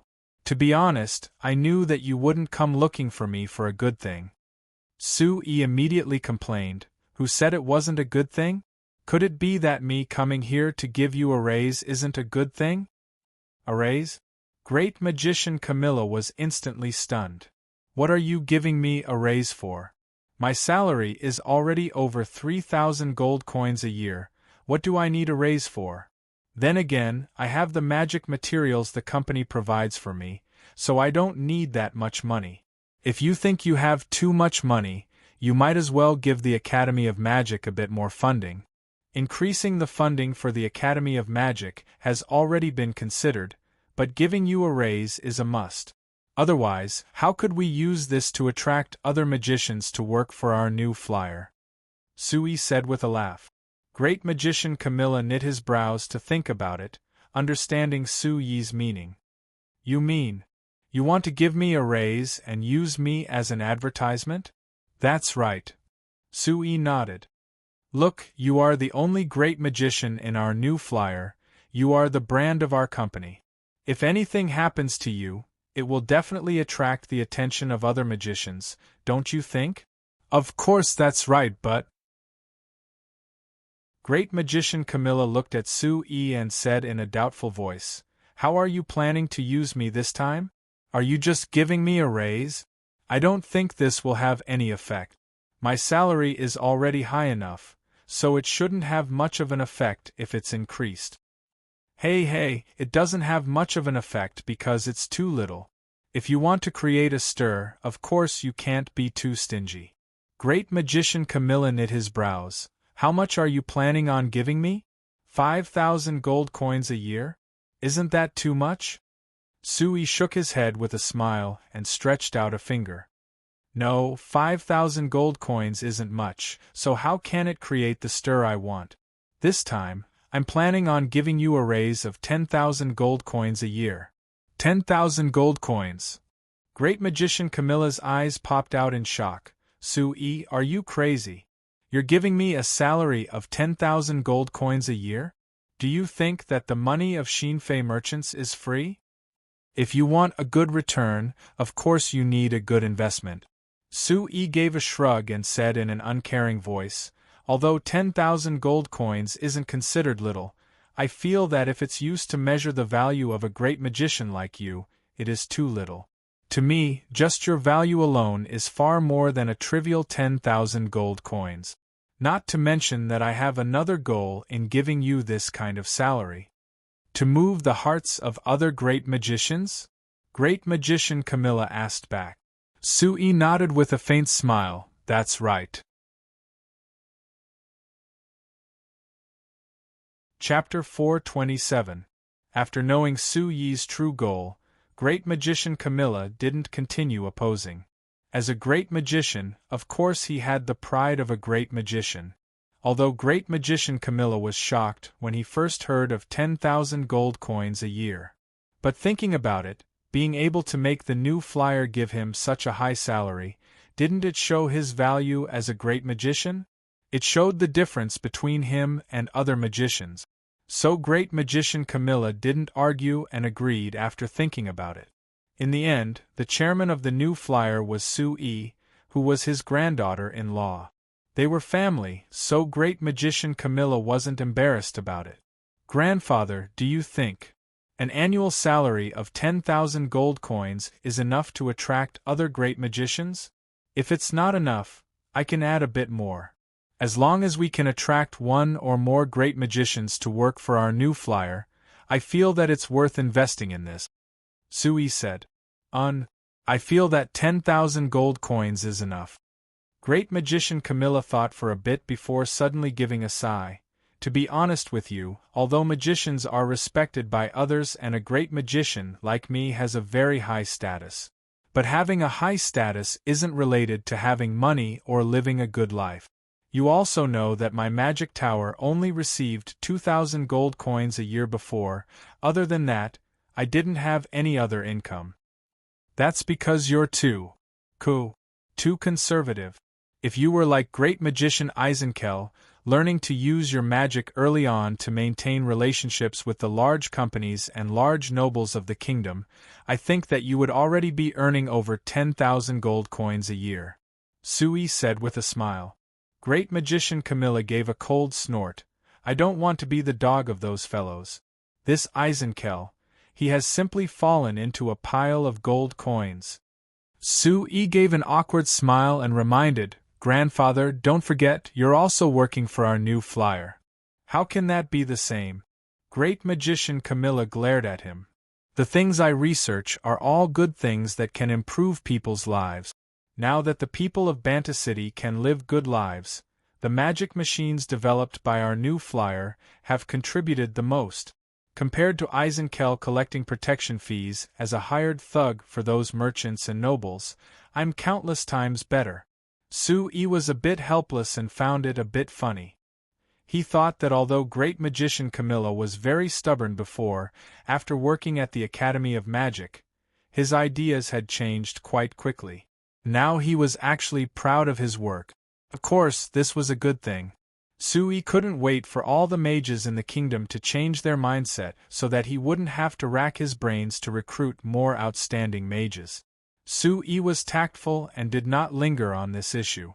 Instead, he smiled and nodded. All right, Grandpa. Since you've agreed, then it's settled. As for the advertising, great magician Camilla waved his hand. It's up to you, I have no objections. All right. Sui replied. Seeing that it was still early outside the lab, he continued, Grandpa, how about you stop your research and come to the Falling Star Manor with me? We should be able to make it in time for lunch. Evita and the others are Steele's old classmates, so they're staying at the manor for lunch. With a group of little girls there, why would I go? Kid, why aren't you going back? It's not convenient for Steele right now. Do you want her to entertain the guests alone? Great magician Camilla glared at Sui. Then I'll go back now. Sui had only taken 2 steps when great magician Camilla suddenly called out to him. Right, kid, it's almost time for this year's magician certification exam. Are you not going to participate today? Great magician Camilla asked. No, I'm taking a trip to Anvil City. There are many things I need to take care of. It's also good to participate in the magician certification exam. Sui replied. Hearing this response, great magician Camilla's eyes lit up. That means, kid, you think your magic level has increased? Sui laughed, but he didn't reply. He just gave great magician Camilla a reassuring gesture before leaving the lab. ####. The new flyer's vocational exam lasted for an entire week before it ended. After several days of intense statistics, the first batch of people who passed the exam was finally released.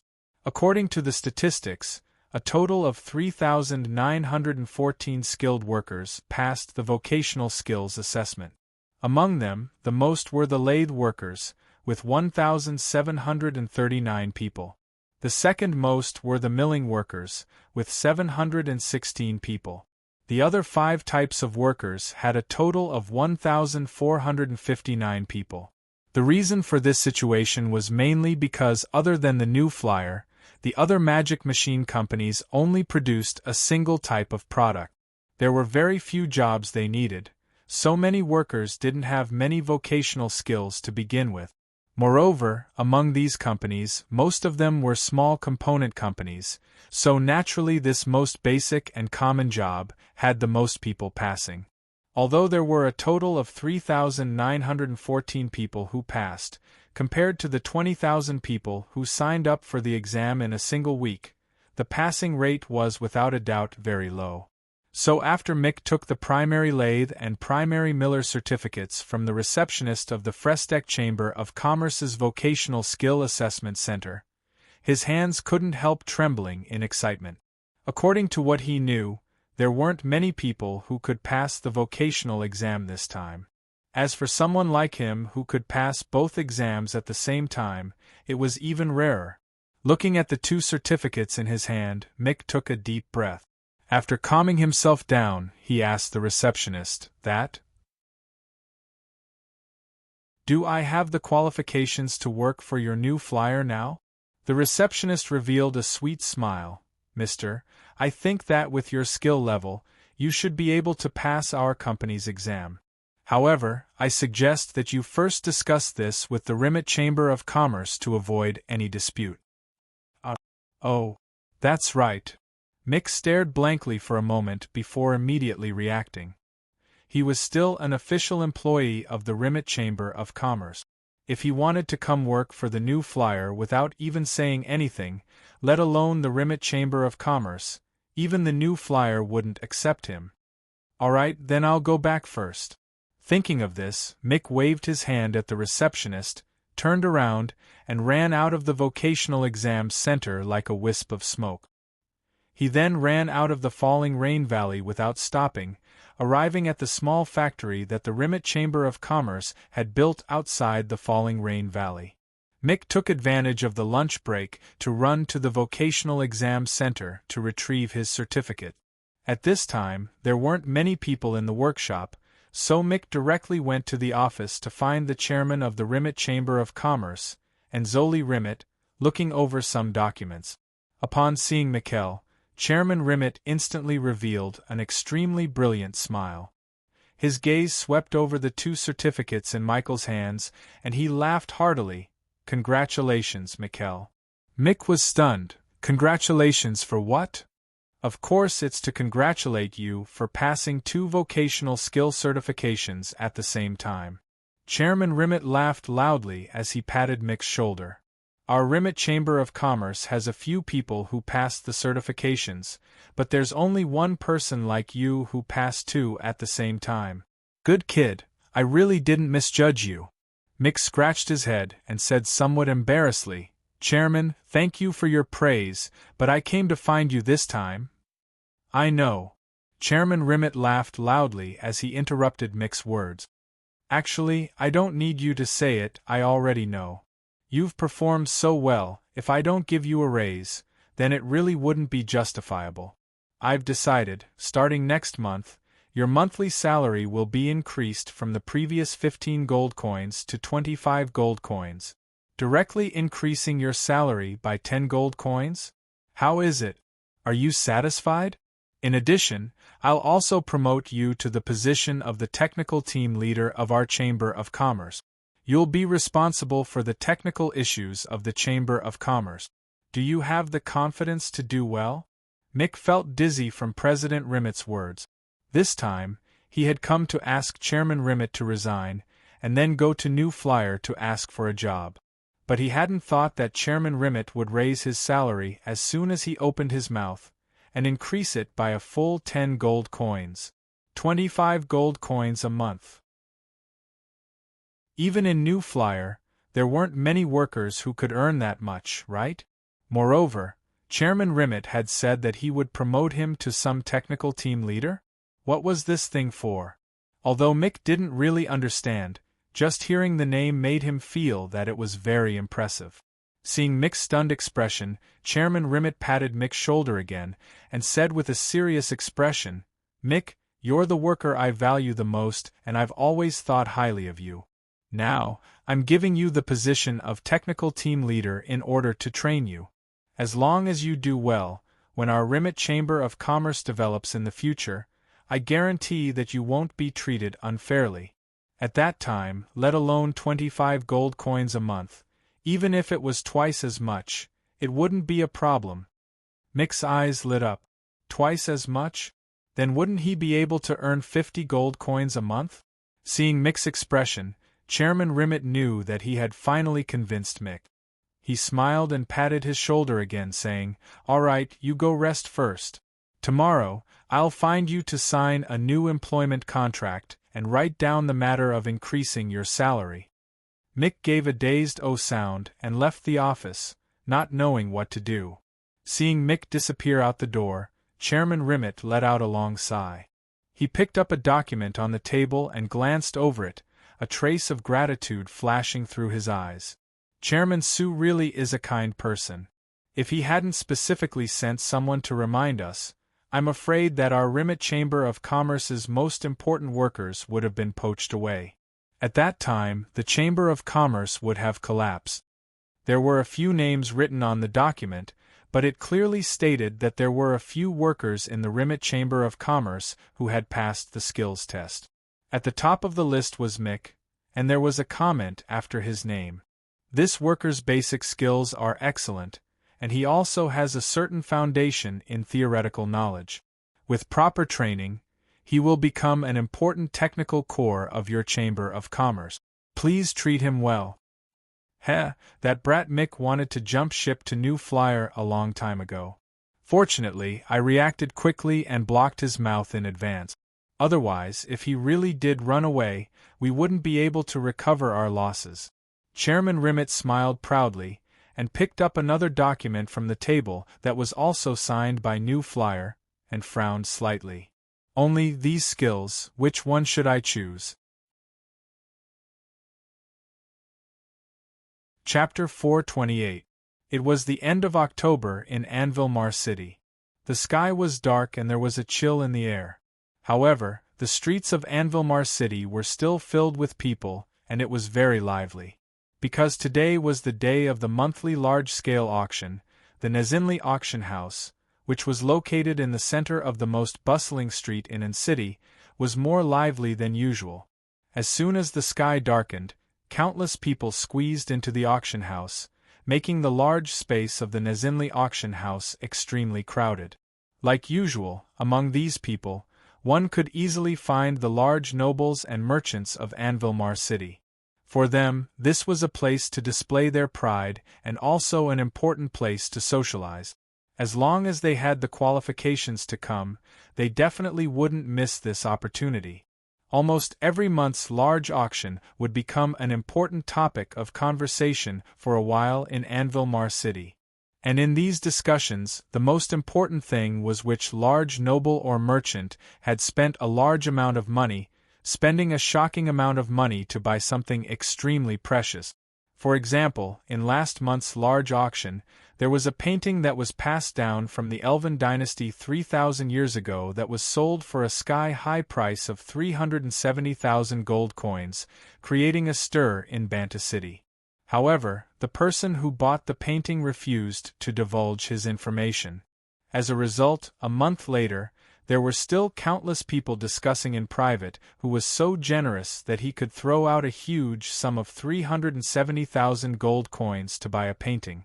As for this month's large-scale auction, everyone's attention was naturally focused on the rare and precious items that would appear in the auction and how high their prices would be. For example, could it surpass last month's record of 370,000 gold coins? Sui squeezed into the auction house and found the seat that Hannes had reserved 10 days ago. Hearing the people around him discussing this, he couldn't help revealing a faint smile. 370,000 gold coins wasn't considered a large amount for the current him, but if he had that much money, he would rather invest it in magic machines. He wasn't willing to spend a single gold coin on a luxury item that didn't have any practical meaning to him. Moreover, after he came to Anvil City this time, he didn't come to this auction to buy luxury items, rather he had another goal.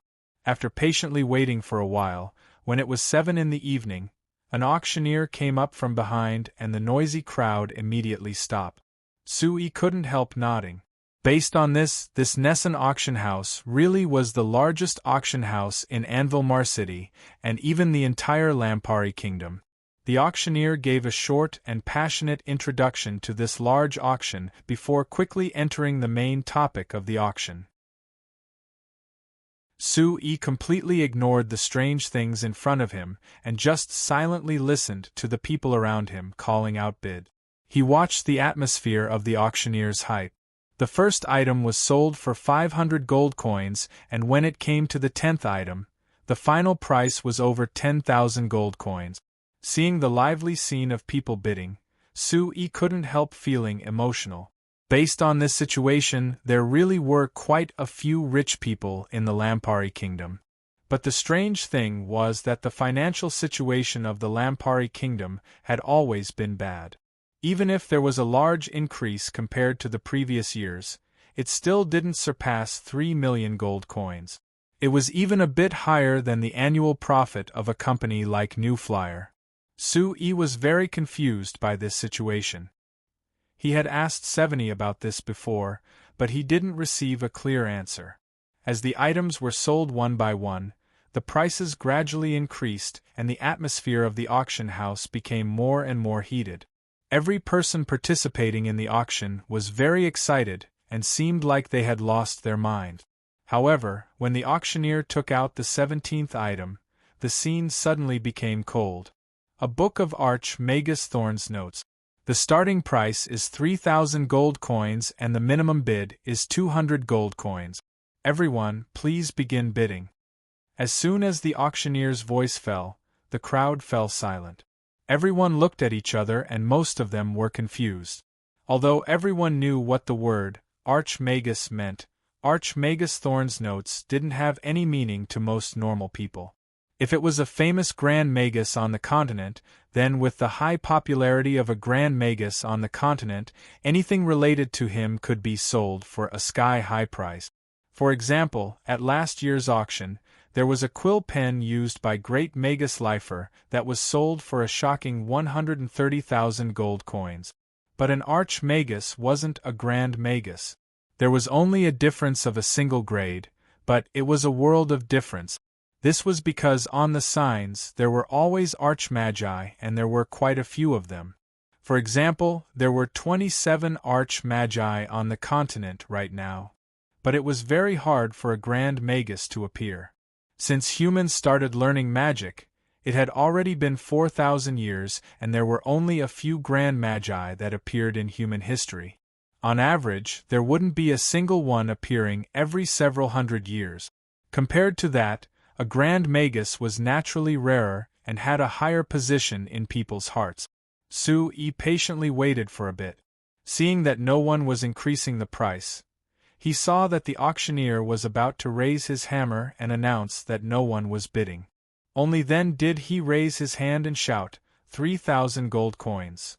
Hearing this voice, the auctioneer let out a sigh of relief. He immediately lowered his hammer and pointed in Suyi's direction as he loudly said, "Number 39, this Mr. 3,000 gold coins. Is there anyone else who wants to increase the price?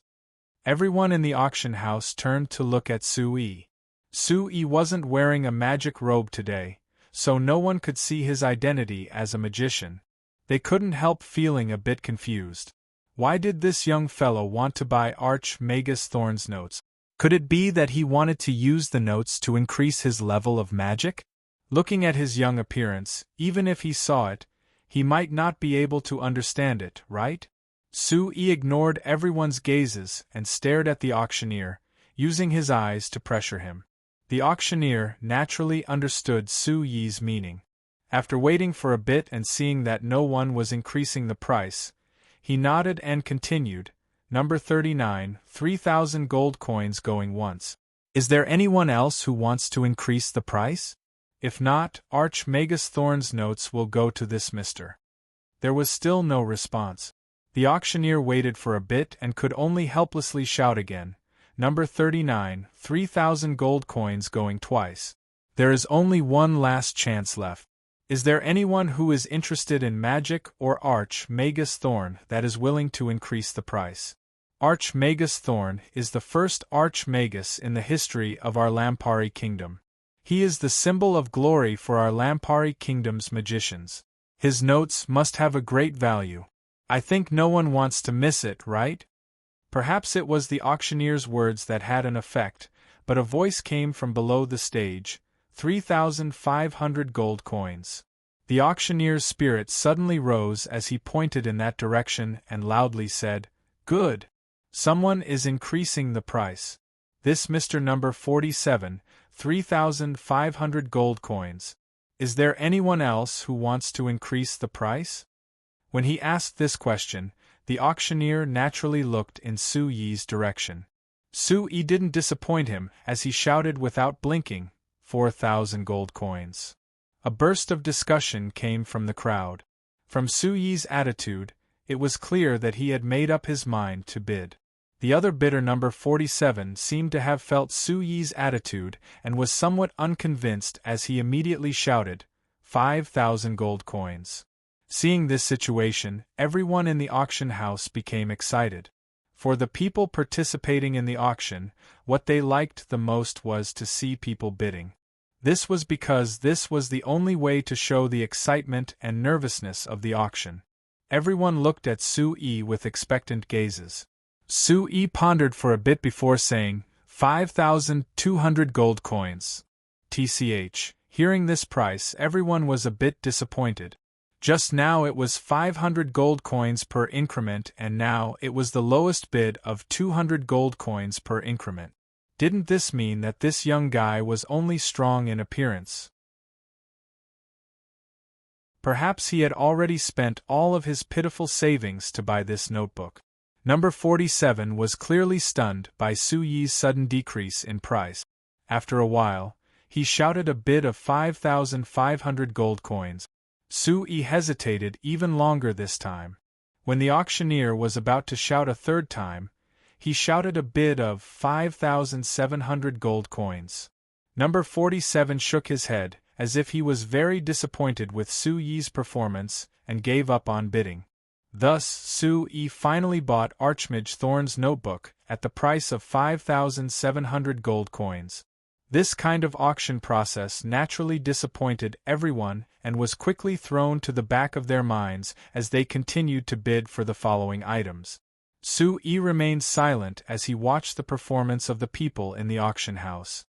He quietly waited for the next item to appear. After about half an hour, the staff of the Nessun auction house carefully walked up with a red palm-sized box. Seeing the staff being so careful, everyone's curiosity was immediately piqued. So many precious items had appeared before and the staff had never been so careful.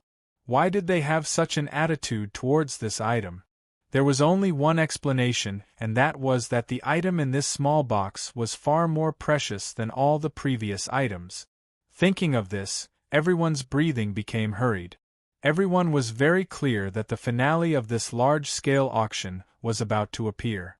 Every time a finale item appeared, it would always lead to a bloody storm. Chapter 429. I think that everyone is very curious about what is inside this box, right? The auctioneer pointed at the box and looked around before speaking with a faint smile. No need to rush, I'll introduce it to everyone. The auctioneer gently pinched the two corners of the box and opened it. Everyone looked over and saw that there was a necklace inside the box. This necklace was completely green, and it was unknown what material it was made of. Under the illumination of the magic lights in the auction house, it reflected a faint blue glow. The glow seemed to have a life of its own as it flowed around the necklace, making it look very mysterious. Now I'm honored to introduce it to everyone. This necklace is called the Deep Blue Sea. It is said to be made from the most precious blue coral found in the depths of the sea. Just the material of this necklace has a shocking value. The most important thing is that the one who made this necklace is the legendary Great Magus Lifer. Hearing the last sentence, there was an uproar from the crowd. This necklace was personally made by Great Magus Lifer. Even if this necklace wasn't made of any precious material, it would still be worth 1,000 gold coins. It had to be known that in last year's auction, the quill pen used by Great Magus Lifer was sold for a sky-high price of 130,000 gold coins. The auctioneer seemed to think that everyone wasn't shocked enough as he pointed at the necklace and continued, "Other than this necklace also has a very practical use. That is that Great Magus Lifer personally placed a water magic array on this necklace. Although no one has been able to activate the magic array on this necklace, according to rumors, the water magic array on this necklace is a forbidden spell array." The crowd went into an uproar. Forbidden spell array? If the magic array on this necklace was a forbidden spell array? Didn't that mean that as long as one could activate the magic array on this necklace, they would be able to release a forbidden spell? Of course, since no one had been able to activate the magic array on this necklace before, it meant that activating it was very difficult. A normal person wouldn't be able to do it even if they had it. However, this didn't stop everyone from going crazy over this necklace. So what if they couldn't activate it? Letting everyone know that they were wearing a necklace with a forbidden spell array was enough. Alright, stop wasting words. Tell us the starting price. There were already people under the stage who couldn't hold back. That's right, let's get started. We can't wait any longer. The auctioneer smiled and nodded. Alright, let the auction begin. The Forbidden Spell Array Necklace personally made by Great Magus Lifer. The starting price is 100,000 gold coins, 5,000 gold coins per bid. Hearing this price, the audience below the stage sucked in a cold breath. God above, just the starting price alone was 100,000 gold coins, and each additional bid was 5,000 gold coins. This was too outrageous. Just hearing the starting price scared off half of the people, but Anvilmar City didn't lack rich people. Moreover, those who came to participate in this large-scale auction were all wealthy. Thus, after the hall was silent for a while, a group of people began to crazily raise the price. In less than 10 minutes, the bidding price had soared from 100,000 gold coins to over 200,000 gold coins. After this price, the number of people participating in the auction finally decreased by a lot. Only 3 people were left. At this moment, Su-Yi stood up. Seeing Su-Yi suddenly stand up, the people sitting around him were stunned. What did this fellow want to do? When he was bidding for Magus Thorn's notes, he only spent 5,700 gold coins and he looked like he was about to die. Now he actually wanted to bid on this necklace? He must have gone crazy. Facing the shocked gazes of the crowd, Su-Yi stood up and raised the sign in his hand. He said in a clear voice, 250,000 gold coins. Once this voice came out, everyone was shocked. Before Su-Yi called out the price, the person who had just bid 210,000 gold coins had called out the price. The other two were hesitating, but no one would have thought that Su-Yi would jump out at this time and raise the price to 250,000 gold coins. Everyone looked at Su-Yi in shock. When they saw that he was the person who had bid for Arch-Magus Thorn's notes, the shock on their faces became even stronger. This fellow, was he really that rich? Bidder number 7, who had called out 210,000 gold coins, saw the light of victory when he saw his two competitors hesitating. Now that Sue had suddenly appeared, he was stunned for a bit before his heart filled with anger. He pointed at Sue and said, "Hey, who are you? I've never seen you in Unveil City, so you must be a foreigner, right? Country bumpkin, you have 250,000 gold coins?" Sue faintly smiled, naturally disdaining to argue with him. Seeing Sue's appearance, bidder number 7 became even more angry. He turned to the auctioneer on stage and shouted, "What is wrong with your Nessun auction house? You actually let this kind of troublemaker in?" The auctioneer awkwardly looked at Sue before slightly bowing to bidder number 7. "Master Felito, you should know the rules of our auction house. The people that can enter the auction house have all been certified." "Just based on him? Tell me, how did he pass your certification? I don't believe that he can take out that much gold coins." Bidder number 7 was still unconvinced. The auctioneer awkwardly said, This is the privacy of the guests, please forgive me for not being able to provide it." "Bullshit. I'm now doubting if he has the qualifications. What is your auction house going to do about it?" "This." The auctioneer turned to look at Sue with a hint of pleading in his eyes. It was as if he wanted Sue to be able to take out something that could satisfy Master Felito.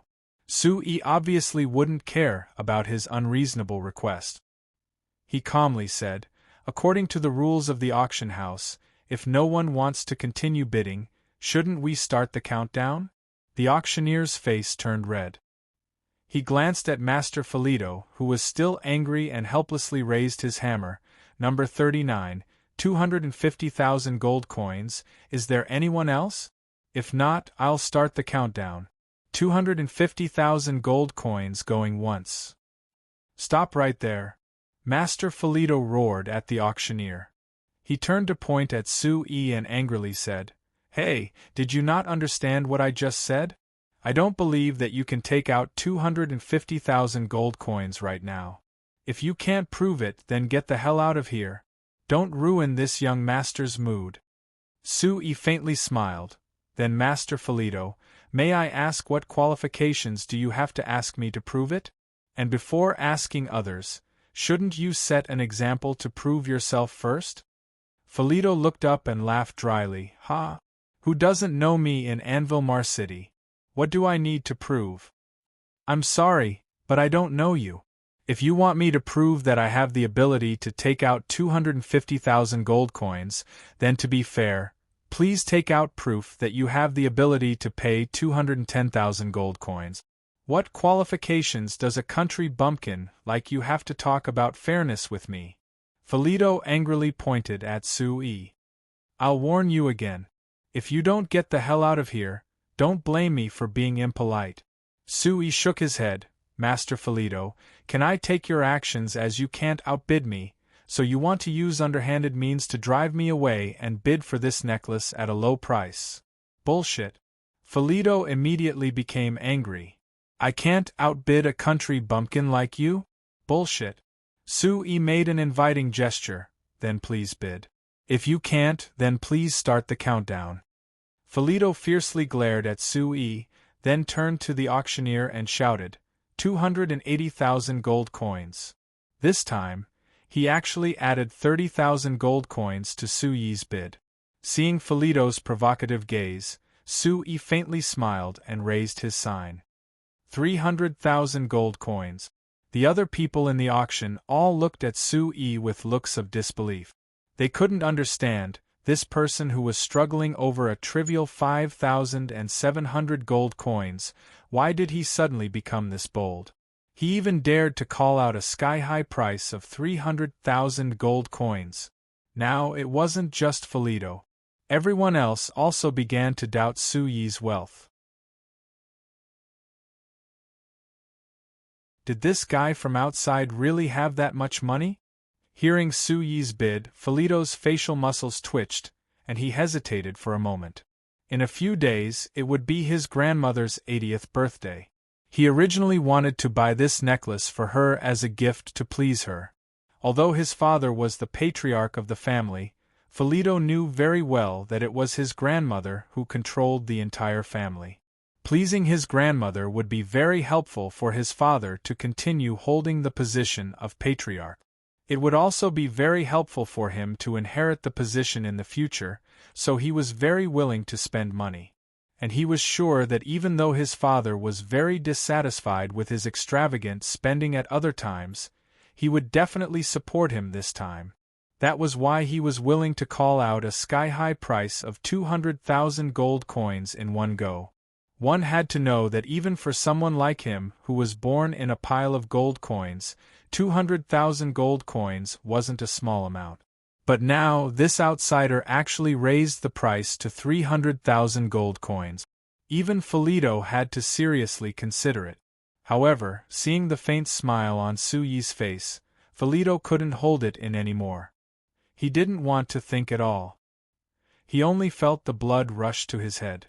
He turned to the auctioneer and shouted, 320,000 gold coins. 350,000 gold coins. Without waiting for the auctioneer and the others to react, Su Yi instantly called out another bid. Everyone's eyes widened. 350,000 gold coins? Wasn't that only 20,000 gold coins away from the auction record of 370,000 gold coins set last month? Everyone looked at Felito, their eyes full of anticipation. As long as Felito raised the price again, then it was very likely that the record would be broken. Felito's cheeks puffed up. After hesitating for a while, he suddenly became discouraged and sat back down. Sigh. There was a long sigh of disappointment in the auction house. Felito's posture clearly indicated that he had admitted defeat. Everyone couldn't help but turn to look at Su Yi. From the indifferent expression on Su Yi's face, if Felito didn't admit defeat and continued to raise the price, then this guy would definitely raise the price again. But because Felito gave up, everyone missed the opportunity to see the auction record being broken with their own eyes. But when they looked at Su Yi again, there was a strong sense of curiosity in everyone's hearts. This guy was completely unknown in Anvilmar City. It was obvious that he came from somewhere else. Why was he so rich? Who was he?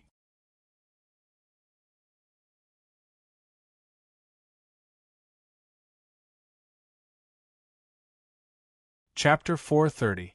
5,700 gold coins and 350,000 gold coins, TSK. Hannes looked at the two items in Su Yi's hands and sighed in admiration. I say, Su Yi, isn't the difference a bit too big? If I were Felito, I would also think that you were just messing around. I wanted this Archmage Thorn's notebook, so the lower the price the better. If I didn't pretend to be poor, how could I have gotten it for 5,700 gold coins? According to my estimate, it should be at least 100,000 gold coins. Su Yi said. At least 100,000 gold coins? Hannes was puzzled as he snatched Archmage Thorn's notebook from Su Yi's hands and flipped through it. He found that it was just like other magicians' notes, recording some research questions. There wasn't anything special about it, so he couldn't help but ask, what's so special about this thing? You're actually willing to spend so much money? If even you can see what's so special about it, then how could I have gotten it so easily? Su Yi smiled as he took the notebook back and carefully put it away. I can only tell you that with this, I can develop something that can bring millions or even tens of millions of gold coins to our new flyer. Hey, aren't you bragging a bit too much? Hannes was a bit unconvinced.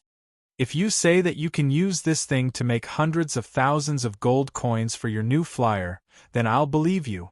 Millions or even tens of millions of gold coins. What kind of joke is this? Su Yi shrugged. It's fine if you don't believe me. Hannes coldly snorted and pointed at the necklace in the box in Su Yi's hands. Then what about this necklace? It cost you 350,000 gold coins? You've never been so extravagant before, right? Sui looked at the box in his hands and sighed. There's nothing I can do about it. Things like public relations costs have to be paid. In order to curry favor with the Leifer family, 350,000 gold coins wasn't a lot. I had originally thought that the higher the price, the better. That was why I had purposely angered Felito. I hoped that he would raise the final price of the auction a bit more. I didn't expect this guy to be so arrogant and back off just because of a mere 350,000 gold coins. I'm really disappointed. Hannes glared at Sui, feeling both annoyed and amused. Do you think everyone can have so many gold coins at their disposal like you? This is because your Frestec Chamber of Commerce's benefits are too good and your profits are too high, so you can casually use a large number like 350,000. If it were any other Chamber of Commerce's president, they wouldn't be as extravagant as you. As for Felito, although his family is rich, he's not the patriarch. How can he be as generous as you? Since you don't have the confidence, why act so arrogant? I misjudged his strength and had high expectations for him. Sui shook his head and said with a sigh. Hannes rolled his eyes. That's enough. If Felito heard you, he would be angered to death. Sui revealed a faint smile. All right, let's not talk about him. How is the matter of contacting the Leifer family for me coming along? You're still not assured with me taking care of things? No problem, I've already contacted a certain brat from their family and arranged to meet him tomorrow night. A certain brat. Sui knit his brows. My goal is to directly talk to their patriarch. What use is there in meeting this person? Because this brat is the son of the Leifer family's patriarch and is his only son. Hannes explained. Let me tell you, although the Leifer family has declined, they are still very proud. If you want to directly see the patriarch, your status isn't enough. Even if great magician Camilla personally came out, they might not be willing to see you. So, take it step by step. 350,000 gold coins isn't enough to open their family's door? Isn't this threshold a bit too high? Sui looked at the box in his hand and couldn't help giving a bitter laugh.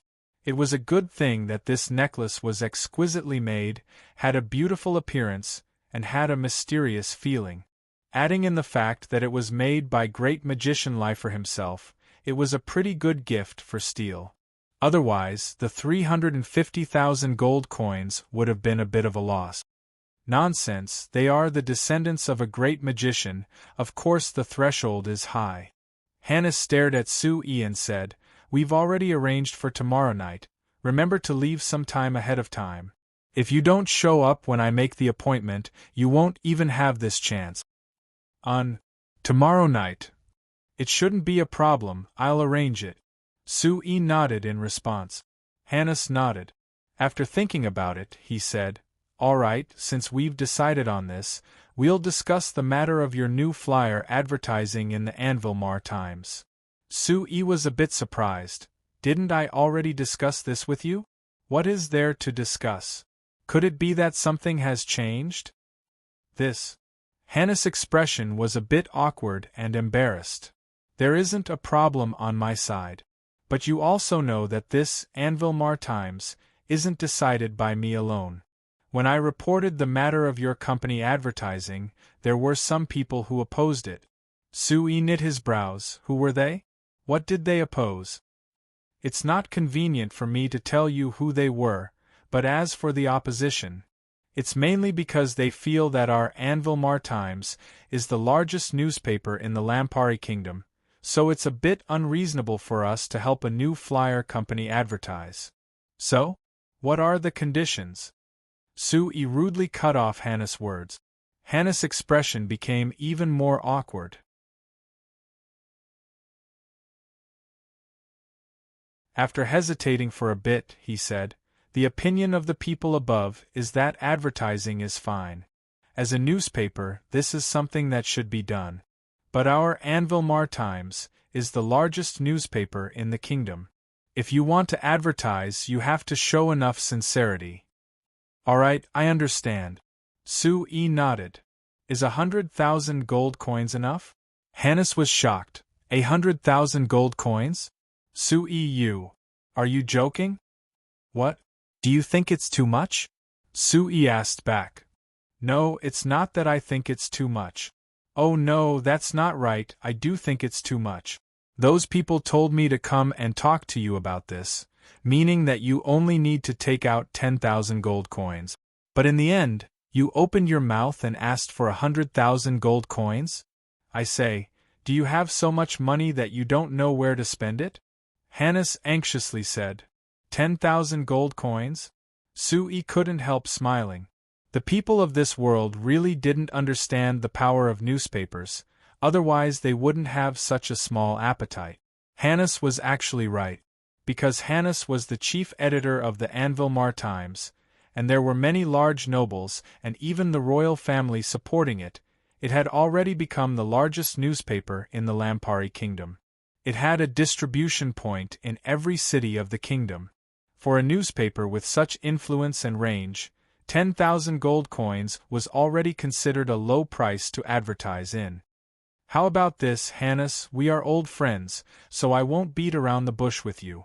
100,000 gold coins, but my request is that the Unveil Times and the Lampuri Weekly can't publish any negative news about our new flyer. At the same time, for a month, the Unveil Times can only publish advertisements from our new flyer and won't accept advertisements from any other companies. At the same time, this advertising agreement will last for a year. After a year, we'll see how it goes.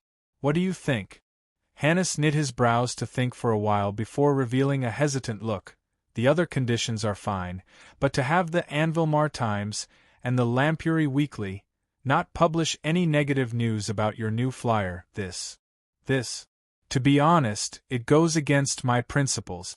Sue, you should be clear that the reason why I love this business is because it can reveal things that no one knows and expose evil to the light of day. Although I feel that your new flyer won't do this, I'm afraid that if... Sue revealed a smile. Hannes had already been in the newspaper industry for 3 years, but he still had such a pure heart and passion, it really was rare. Alright, we'll set a time limit, it'll be a year.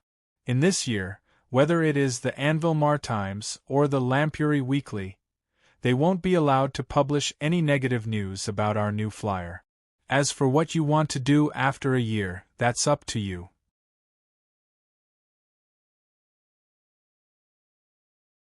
Hannes was silent for a bit before asking with knit brows, Sue, why do you insist on this request?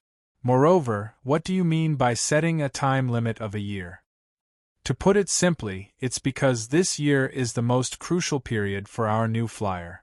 I hope that you can give me another year of relaxed conditions to spread the new flyer, or more accurately, the magic machine industry to every corner of the Lampari kingdom, so I don't want any accidents or obstructions.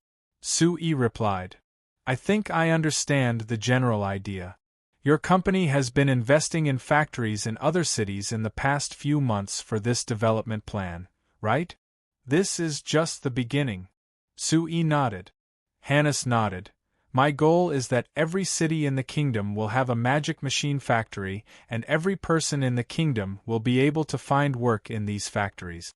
Every place in the kingdom will be as prosperous as Banta City. Hannes took a deep look at Sue before slowly nodding. I believe you can do this. All right, for your goal, I'll go against my principles and agree to your condition. But Sue, you have to remember that the time limit is only a year. Moreover, if your new flyer does anything wrong in this year, I will remember it and expose it all in a year. Sue revealed a faint smile and spread his hands. Please do as you wish.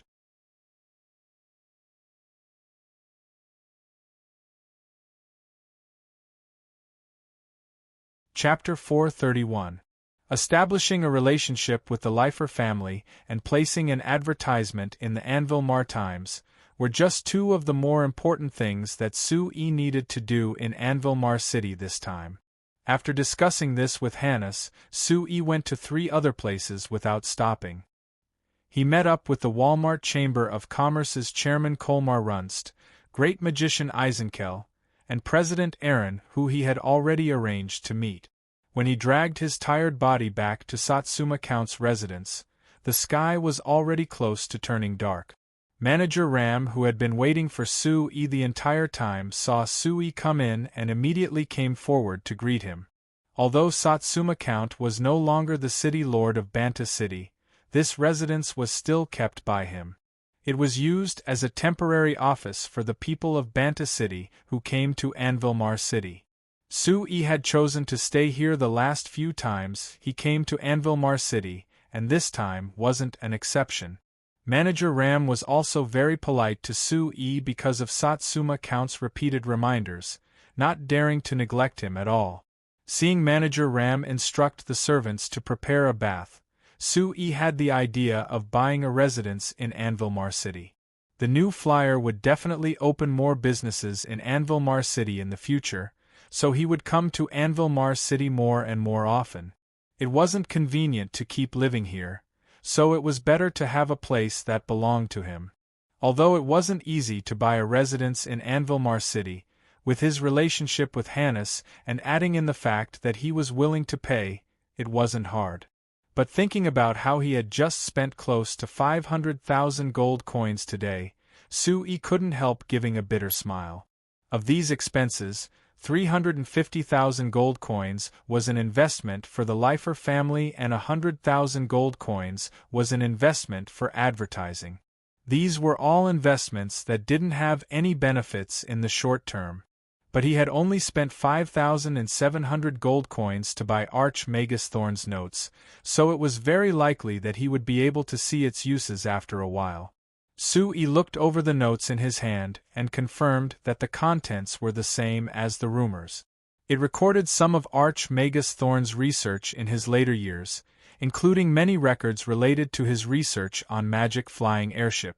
These things were very helpful for Avita's research on magic flying airship. If it wasn't for the fact that other magicians didn't care about this, Sui definitely wouldn't have spent 5,700 gold coins to buy this incomparably precious book. After organizing the contents of the notes in his mind, Sui closed the notes in satisfaction. When he was about to return to his bedroom to put away his things, he suddenly found a figure walking in from behind him.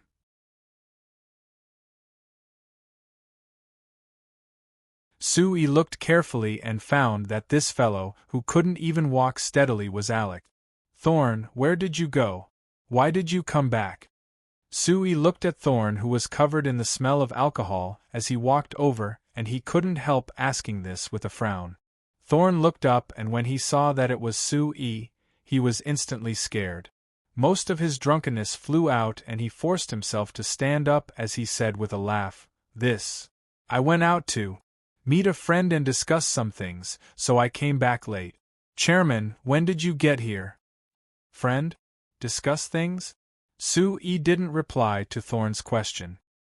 His eyes were already covered in alcohol and vomit, but he could still see that the clothes were made of high-quality materials. It was clear that they weren't cheap, as well as the thick gold necklace around his neck and the expensive amethyst agate bracelet on his wrist, as a cold glow appeared in his eyes. Talk. They wanted to buy a batch of our company's magic refrigerators, so they were discussing the price with me. Thorn wiped the sweat from his forehead as he spoke. "How was the price?" Sui asked. Thorn wiped the sweat from his forehead and hesitantly replied, It's all right. They agreed to a price of 28 gold coins per unit." "That's not bad." Sui nodded. "Although it's a bit worse than our standard price of 30 gold coins, if they bought enough, it's still all right." Yes. They bought a lot, so I gave them a little discount accordingly." Alex nodded. Thorn kept nodding. "Chairman, didn't you say that I could adjust the price based on the situation?" "That's right, I said it before. This is your authority as the manager, so there's no problem." Sui nodded. After pausing, he asked, But Thorn, since I met you, I want to ask you something. Chairman, please ask. Before I came to Anvil City this time, your Uncle Hines and I discussed it and decided to transfer you back to Banta City. How could that be? I won't go back. Without waiting for Sue-E to finish, Thorn quickly waved his hand and shouted. I don't want to go back to a small place like Banta City. I'm fine in Anvil City. Why do you have to send me back? Sue-E silently looked at the excited Thorn, and when he stopped, he continued. I'm not done yet. Although this is Hines's suggestion, I haven't agreed yet. I came this time to ask for your opinion. After all, you are Hines's nephew, so if anything happens to you, Hines will consider it for you and he hopes that you can make your own decision. In short, I don't want to go back to Banta City. I've already been in Anvil City for 2 years, so I'm already used to living here. If you want me to go back, I definitely won't be used to it. Thorn said in a loud voice. You're certain? Sue-E revealed a faint smile. Alex, are you used to the busy work here every day? Or are you used to the luxurious life here?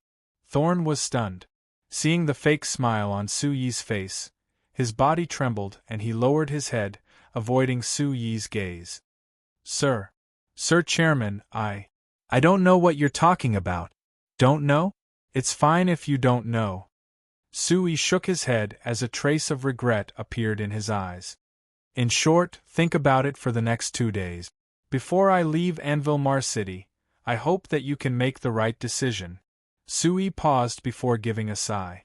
He said in a very sincere voice, Thorn, I'll say it again. Hines is an old friend who has been working with me since I founded the company, and you are his most treasured nephew. Although I'm not that much older than you, I've always treated you as a relative. So no matter what mistakes you've made, Hines and I will give you a chance to redeem yourself. Thorn was silent for a while. Then he raised his head and looked at Sue-E. Sir Chairman, I don't understand what you're saying. If I've done something wrong, please tell me. I can correct it. Correct it? Seeing the expression on Thorn's face, Sue-E smiled and waved his hand. Okay, pretend that I didn't say anything. It's late. You should go to sleep. Thorn bowed to Sue-E before turning around to leave. Seeing his back disappear into the night, Sue-E revealed a bitter smile. Hines, I hope that you won't blame me for being unkind when the time comes. Unlike the previous 2 years, this year's Sorcerer's Guild certification exam was held as scheduled. At this time, Anvil City was just like in the past, filled with magicians from all over the world. Compared to the previous years, the number of sorcerers participating in this year's exam had clearly increased. It was to the point that all of Anvil City could be seen wearing sorcerers' robes. It was as if Anvil City had become a city of sorcerers. If one paid attention, they would find that among the sorcerers participating in this year's exam, the percentage of high-level sorcerers was much higher than the previous years. In the past, it was very difficult for high-level sorcerers to increase their rank. Therefore, if they weren't certain that they could pass the exam, high-level sorcerers wouldn't come. But this year, there were a lot of high-level sorcerers who had participated in the exam last year that came again. This was a very strange phenomenon. Because only a short year had passed, most of the high-level sorcerers above the 5th rank wouldn't be able to increase their rank in such a short time. Then why did they participate in the exam? You don't even know this? Didn't you read the Anvil Times? Banta City's new flyer made a new rule 2 months ago that magicians who want to work for the new flyer must have a Sorcerer's Guild certification from the Sorcerer's Guild within 2 years to prove their magical strength. In a small tavern across from the Sheldon Inn, there was a group of people talking together.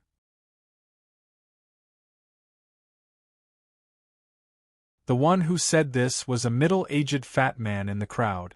Impossible, right? That new flyer dares to be this arrogant? Hearing the middle-aged fat man's words, the surrounding people revealed looks of disbelief. Magicians are such noble people. It's already a great honor for them to be willing to work for the Chamber of Commerce. How dare they ask these noble magicians to prove their strength with a certificate of qualification? Could it be that these old magicians don't feel that this is shaming them? TSK, the middle-aged man sneered. The middle-aged man laughed. In front of a salary of several dozen gold coins a month, noble? Dignity? What is this thing? Can it be eaten? The surrounding people were stunned. Several dozen to 100 gold coins a month? That much? That's right. Doesn't that new flyer have too much money? Any magician can give them a salary of several dozen to 100 gold coins a month? If they hire several hundred magicians, wouldn't they be giving them a salary of several tens of thousands of gold coins a month? Several tens of thousands of gold coins. The middle-aged fat man raised his head, so proud that it was like he was the new flyer's chairman. You're looking down on the new flyer too much. Don't you know? A friend of mine who works for the Frestec Chamber of Commerce told me that their Frestec Chamber of Commerce is paying their employees a wage of over 100,000 gold coins. Everyone fell into an uproar. For normal people like them, 100,000 gold coins was without a doubt an astronomical figure. But now this new flyer was actually giving over 100,000 gold coins a month to their employees. This really was hard to imagine. What? You don't believe me? The middle-aged fat man pointed at the Sheldon Inn opposite the tavern. Let me tell you, the magicians of the new flyer will also be participating in the Sorcerers Guild's certification exam this time. Do you know where they will be staying after coming? Everyone stared blankly at the magnificent Sheldon Inn across the street. Although they saw it all day long, they never had the chance to enter it. No way, are they staying at the Sheldon Inn? Hee, you guessed right. My friend said. The middle-aged fat man was just about to continue bragging about this friend when he noticed a commotion at the corner of the street. A moment later, a line of more than 10 square-shaped monsters that looked like iron boxes slowly drove over from the corner of the street and stopped in front of the Sheldon Inn.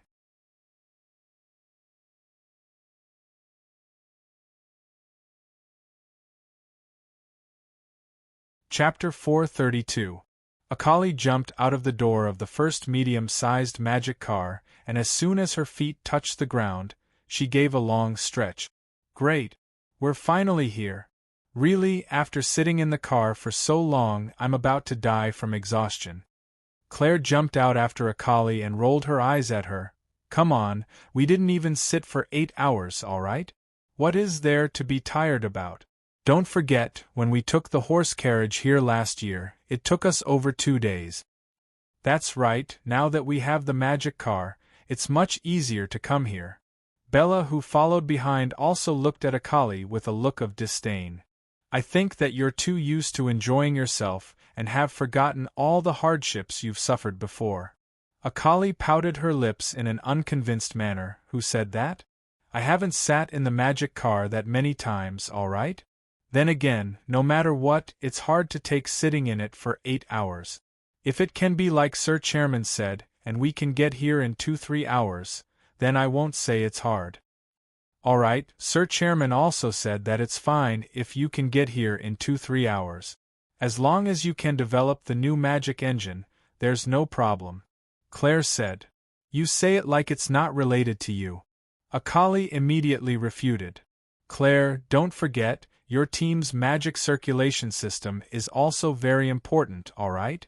Claire laughed. Our project is about to be finished, but what about the magic car's central control system that your team is responsible for? Have you finished half of it? Of course.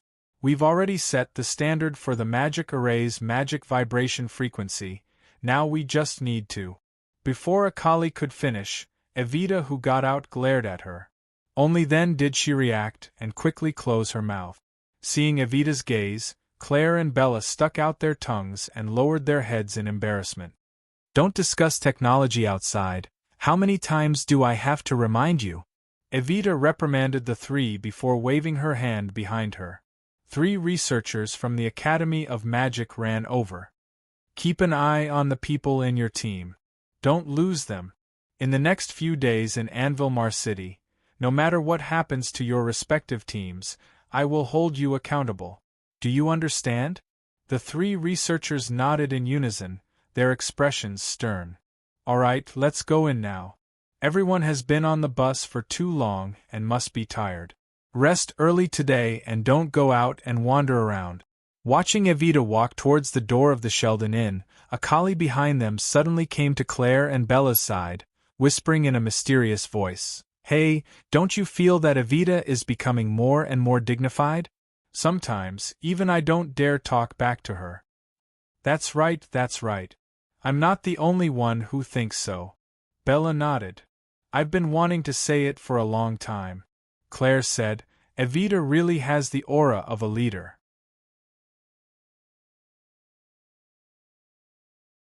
I think she has been the dean for a long time, so she naturally became like this. A collie tapped her chin. If I knew earlier, I would have asked Sir Chairman to let me be the dean. It would be great if I could be as dignified as Evita. Claire and Bella rolled their eyes at Akali. You're the dean? Forget it, you're not suited at all. Akali glared back. You're saying it like you're suited. We never said that. Bella quickly denied it. If you ask me if I really have to choose, Evita is the most suitable. I have to say, Sir Chairman's eyes are quite good. Claire gave a faint sigh.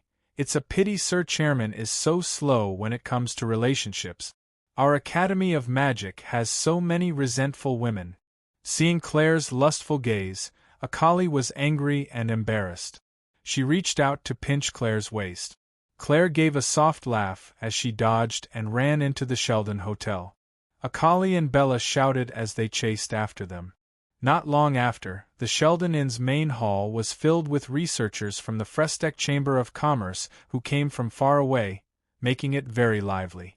When Akali chased Claire into the hall, Evita was currently talking to a young man who had a strong figure and a decent appearance. He looked quite handsome. After seeing this person's face, Akali forgot to continue messing around with Claire. She stopped to think for a bit before walking over. Dean Evita, the arrangements for the next few days are like this. If you and the other researchers are dissatisfied with anything, you can tell me and I can make changes. Alex had a smile as he said to Evita, Sir Chairman told me to properly receive you and arrange everything for you in Anvil City, so you don't need to be polite with me.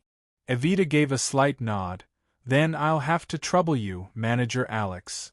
It's nothing, it's my honor to be able to serve you. Alex looked at Akali who was walking over and nodded to her. Then he looked at the other researchers in the lobby and continued, Today is your first day here and there are still 2 days before the Sorcerers Guild exam. How about I hold a welcoming banquet for you tonight and properly receive you? There's no need to trouble yourself, we're already very. Akali had just opened her mouth when Evita cut her off. All right, then I'll have to trouble Manager Alex. But tonight's banquet doesn't need to be too luxurious, just do your best. All right, then it's settled. Seeing Evita agree, Alex immediately nodded. If there's nothing else, I'll be leaving first. See you tonight. All right. Watching Alex leave the Sheldon Hotel, Akali had a surprised expression as she asked Evita in a low voice, Are we going to make a move this time? Evita glanced at Akali and replied softly, If we don't deal with it as soon as possible, are we going to make a move when our losses are too great to accept? This is the President's idea and also for Vice President Heinz's sake. Vice President Heinz.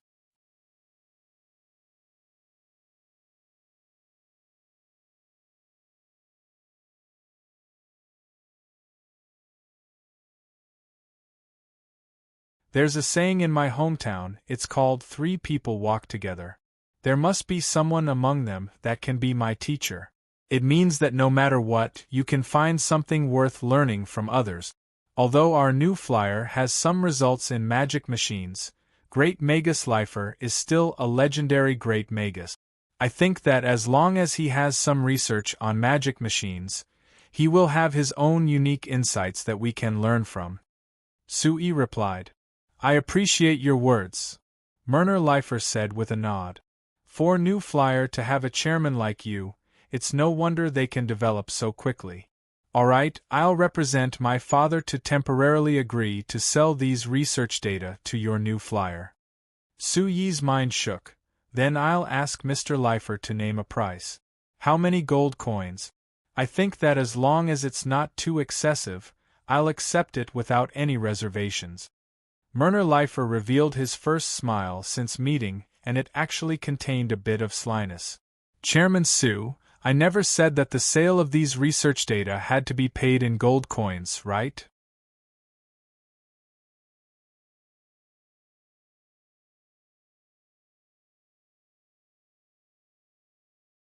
Chapter 433. He's a smart person. Su Yi looked at Myrna Leifer. He let out an emotional sigh as he watched Myrna Leifer walk away. Hannes rolled his eyes at him. Nonsense, Myrna Leifer is the most talented magician in the Leifer family after Great Magus Leifer. He is said to be the one most likely to become the next Great Magus. How could he not be smart? You know that's not what I meant. Su Yi revealed a faint smile. He didn't directly ask for gold coins and instead chose to cooperate with our company in the long term. It has to be said that this is a very wise choice. Only this way will they be able to obtain a stable income in the long term. The final profit will be much better than just a few gold coins. Hannes rolled his eyes again. Hey, Chairman Su, can I take this as you boasting? You're so sure that cooperating with New Flyer in the long term will be more profitable? What? You don't believe me? Su Yi asked back. Hannes was stunned and was speechless. No matter how much Hannes wanted to argue with Su Yi, he couldn't deny that New Flyer's prospects were very broad. Choosing to cooperate with New Flyer in the long term would give him more benefit. Seeing that Hannes was speechless, Su Yi looked at Myrna Leifer. He narrowed his eyes in the direction Myrna Leifer left in and said, You just said this Myrna Leifer? The genius magician that the Leifer family has high hopes for and has a chance of becoming the next Great Magus? Hannes still looked at Su Yi. Aren't you also a magician? Can't you see that his magic power is already very strong? It has to be known that he is younger than me by 2 years and is already a 6th grade magician. He is already a 6th grade magician at this age. He is indeed a super genius. Su Yi nodded. No wonder the Leifer family needs money so much. After all, if they want to increase their magic power, they will need large amounts of magic materials to do all kinds of magic experiments. Hannes gave a shrug. Any powerful magician is built with gold coins. Even your great magician Camilla is not an exception. Look, since he has you as his backing and doesn't need to worry about money, great magician Camilla has increased a level in just 3 short years. He is a great magician. Su Yi laughed. If great magician Camilla heard you say this, do you believe that he wouldn't kick you? Gold coins are important, but a magician's talent is more. If you say this, aren't you denying his magic talent? Hey, don't spread rumors. I didn't mean that. Hannes hurriedly waved his hand. Haley's, Isaz's is Magi's is Magi. This. I really don't dare deny it. Su Yi nodded. Didn't you see what I said just now? The reason why the Leifer family needs money so badly is definitely to promote Myrna, the Leifer family's magic power. For this, they are even willing to sell great magician Leifer's precious relic.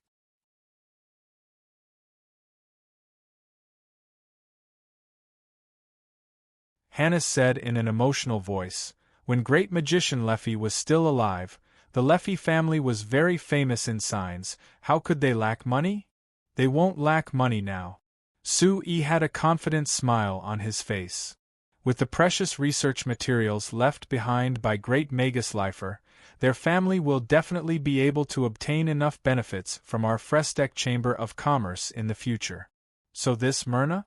So this great magician Leifer won't lack money for his magic research. You really like to show off today. Hannes rolled his eyes. His heart suddenly skipped a beat as he looked at Su Yi and asked, That's right, Su Yi, speaking of this. You came to Anvilmar City this time for another important matter. Is it to participate in the Sorcerers Guild's certification exam? That's right, what about it? I'm just a bit curious. Every time I see Great Magician Camilla, he always says that you have a lot of talent for magic. If you focus on studying magic, it won't be a problem for you to become a great magician in the future. Then I want to ask, since you decided to participate in the exam this year, you must have felt that your rank has increased, right? That's right, and then? Let me think. You passed the 7th rank exam 2 years ago, right? Looking at it this year, you should be able to pass the 8th rank exam. What I'm curious about is, can you pass the 9th rank exam? Sue gave a faint smile. You'll know when I participate in the exam in 2 days. Hashtag. After midnight, it was already early in the morning. Even though Anvilmar City was the largest city in the Lampari Kingdom, it was still silent and dark. Alex quickly walked through the shadows of the streets in the southern part of the city. After walking through 2 intersections, he suddenly turned left into a small alley. After walking for about 200 meters in this empty and dark alley, he reached out his hand and knocked a few times on a shabby wooden door at the side of the alley. After 2 short knocks and 1 long knocks, the wooden door opened with a soft squeak, revealing a normal-looking middle-aged man's face. Alex looked at him and slightly knit his brows before walking in. After the wooden door closed, there was a small room that could be seen everywhere in the southern part of the city. The two of them entered a small room in the small room. After the middle-aged man closed the door and windows, he reached out his hand to Alex.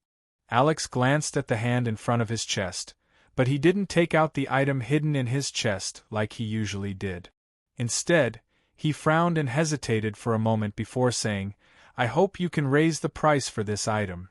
The middle-aged man was a bit surprised, but then he revealed a smile. "What? Alex, what happened that made you have the guts to talk to me about conditions?" Alex coldly snorted. "I saw the president yesterday." "Sui? So what?" "So what?" Alex suddenly became angry.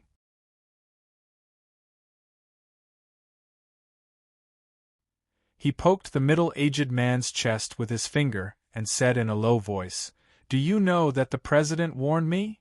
"Warned you?" Hearing this, the middle-aged man didn't have time to care about Alex's rude behavior. He frowned and asked, "What did he say? Could it be that he noticed?" Alex was stunned.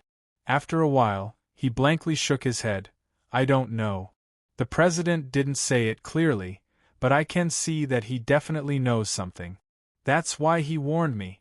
In short, this is the last transaction between us. Give me the money and we have nothing to do with each other in the future. I've never seen you and you've never seen me. Do you understand?" The middle-aged man silently looked at Alex for a while. Then he suddenly let out a cold laugh. "Alex, it seems like you don't understand your position?" "What?" Alex asked in a low voice. "Do you think this kind of thing is something that you can do as you please? Do you think, if I tell everyone what you've done and let your president know that you've sold out a lot of new flyers' research secrets, what do you think he'll do to you?" Alex's face became very ugly. After a moment of silence, he forced out a smile and shook his head. "The president won't do anything to me. Yesterday, when he warned me, he said that no matter what I did wrong, he would give me a chance because of my uncle. So your threat has no meaning to me." The middle-aged man chuckled. "You really are naive. Alex, do you know what you've done? Didn't I just sell you some things that I got from those researchers? What's so important about that? I don't believe that the president will do anything to me because of such a small thing. No matter what, my uncle was his earliest partner. He will definitely have some misgivings." Alex forced out a smile. The middle-aged man narrowed his eyes and looked at Alex for a while before reaching out his hand with a smile. "All right, let me see what you got this time. If it's suitable, I can raise the price a bit. I guarantee that you'll be satisfied." Alex hesitated for a bit before nodding. He took out a thin notebook from his chest and handed it over. The middle-aged man opened the notebook and looked at it before gently shaking his head. Alex, your handwriting is still so ugly. Alex said with shame and anger, does it matter? Also, I'm afraid that I'll forget it. I wrote it down when the alcohol hasn't completely passed. It would be strange if my handwriting looked good. Alright, it's fine as long as the content isn't wrong. The middle-aged man smiled as he continued to flip through the notebook. After reading 2 pages, his face revealed a very shocked expression. Alex, the goods this time seem to be quite good. Alex revealed a smug expression. Of course. This time, I invited the Academy of Magic's Dean Evita as well as several research team leaders. They are all the core researchers of the Academy of Magic, so of course they know more. How about it?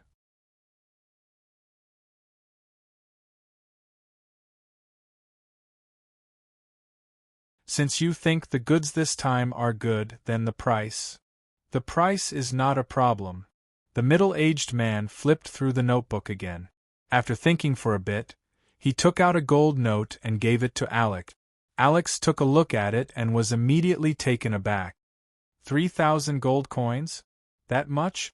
You can return it to me if you think it's too much, the middle-aged man said with a smile.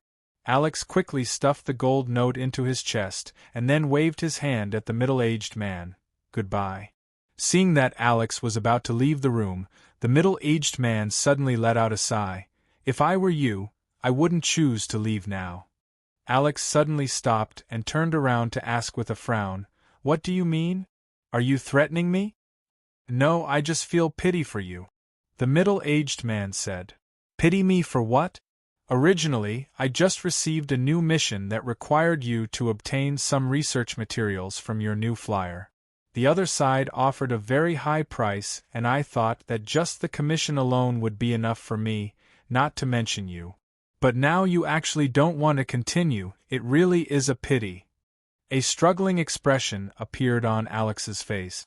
After a while, he clenched his teeth and asked in a soft voice, what price did the other side offer?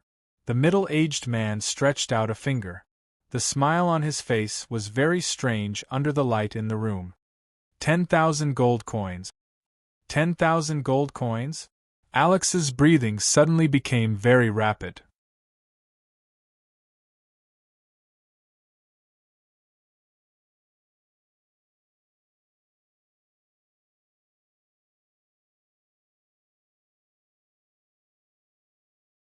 Speaking of this, why does our Sorcerers Guild still have a bit of surplus this year? Didn't we have to rely on the Union's special allowance before? Great Magician Tolucci asked in a curious voice. Speaking of this, it's mainly because of Sue. President Aaron looked at the habitually silent Great Magician Camilla and said with a smile, if it wasn't for the magic patents he proposed, how could our guild have a surplus of money? That means there are many magicians applying for magic patents? Great Magician Torres asked with a curious look. That's right. President Aaron nodded.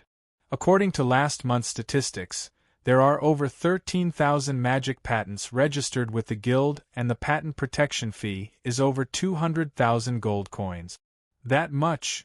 Great Magician Tolucci and Great Magician Torres had looks of surprise. Great Magician Eisenkel knit his brows. Isn't this a bit too little? The total protection fee for more than 13,000 patents is only over 200,000 gold coins. On average, the protection fee for each patent is less than 2 gold coins, right? President Aaron said with a laugh. Because there are some magicians who apply for low patent protection fees, they don't even pay a single gold coin. Then what are they applying for? Great Magician Tolucci said in a surprised voice, such a low patent protection fee, it doesn't have any use at all. You don't understand. Great Magician Torres laughed. Great Magician Torres said with a smile, Tolucci, applying for patents for the magic you researched is a very popular thing right now, even I've applied for several. Of course, I didn't pay much, it added up to less than 100 gold coins. Why? Great Magician Tolucci was a bit confused. If there's no need, why would you apply? To put it bluntly, it's for face. Great magician, Torres said. Think about it, if there are two magicians and one has several special magic patents while the other doesn't have a single one, wouldn't you think that the level of a magician without a patent is lower? This. Great magician Tolucci thought for a bit before nodding. That seems to be the case. Great magician Torres said with a smile. So that's why many magicians have begun to treat the number of patents they can apply for as an important symbol. Tolucci, I advise you to quickly apply for a few as well.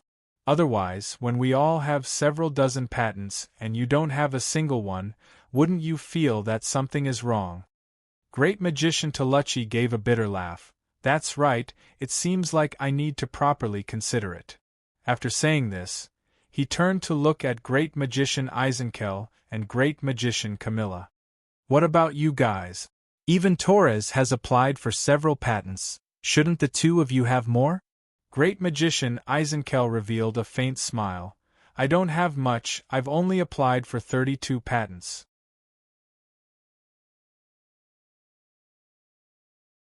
However, I've paid 3,000 gold coins in patent protection fees for these 32 patents, which is a bit more than Torres. How can I compare to you in terms of money? Torres rolled his eyes. Great Magician Eisenkel broke out in laughter as he pointed at Great Magician Camilla and said, If we're talking about money, even I can't compare to Camilla. I'm sure that Camilla has applied for the most magic patents out of all of us, and she's also paid the most patent protection fees. Including President Aaron, the other four Great Magicians all looked at Great Magician Camilla. Great Magician Camilla slowly shook his head. My current identity is a top-grade researcher of the Magic Research Institute of New Flying Chamber of Commerce. Even if I applied for a patent, it would be under the name of the New Flyer and not my own name. The patent protection fees would naturally be paid by the New Flyer. It isn't related to me.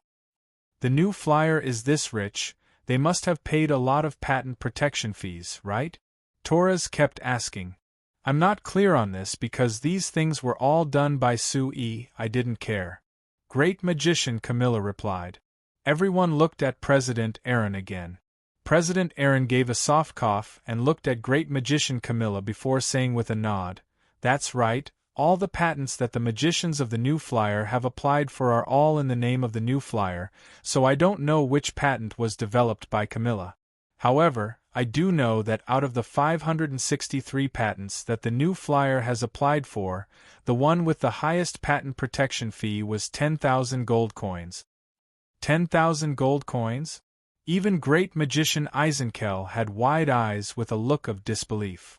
Just for a single magic patent? Yes. President Aaron nodded. Great Magician Eisenkel's heart skipped a beat as he asked, Then, President, what is this magic patent? President Aaron shook his head. I can't tell you the details, but I can tell you that if the New Flyer is willing to transfer this patent, I am willing to spend 10,000 gold coins or even several tens of thousands of gold coins to buy it.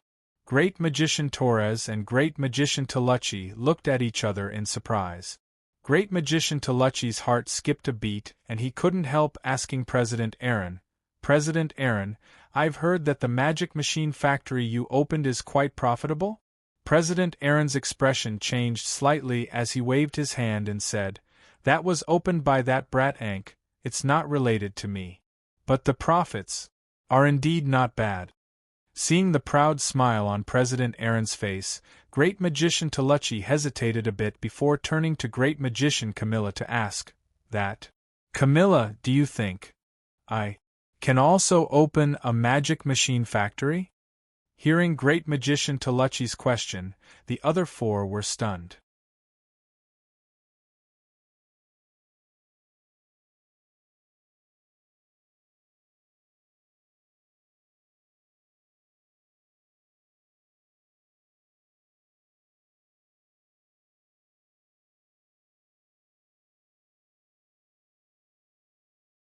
As someone who had ascended the throne during a time of turmoil and was praised as a wise king by most people of the Lampari kingdom, Lampuri XIII had been through countless storms on the throne, so normal things couldn't affect his mood at all.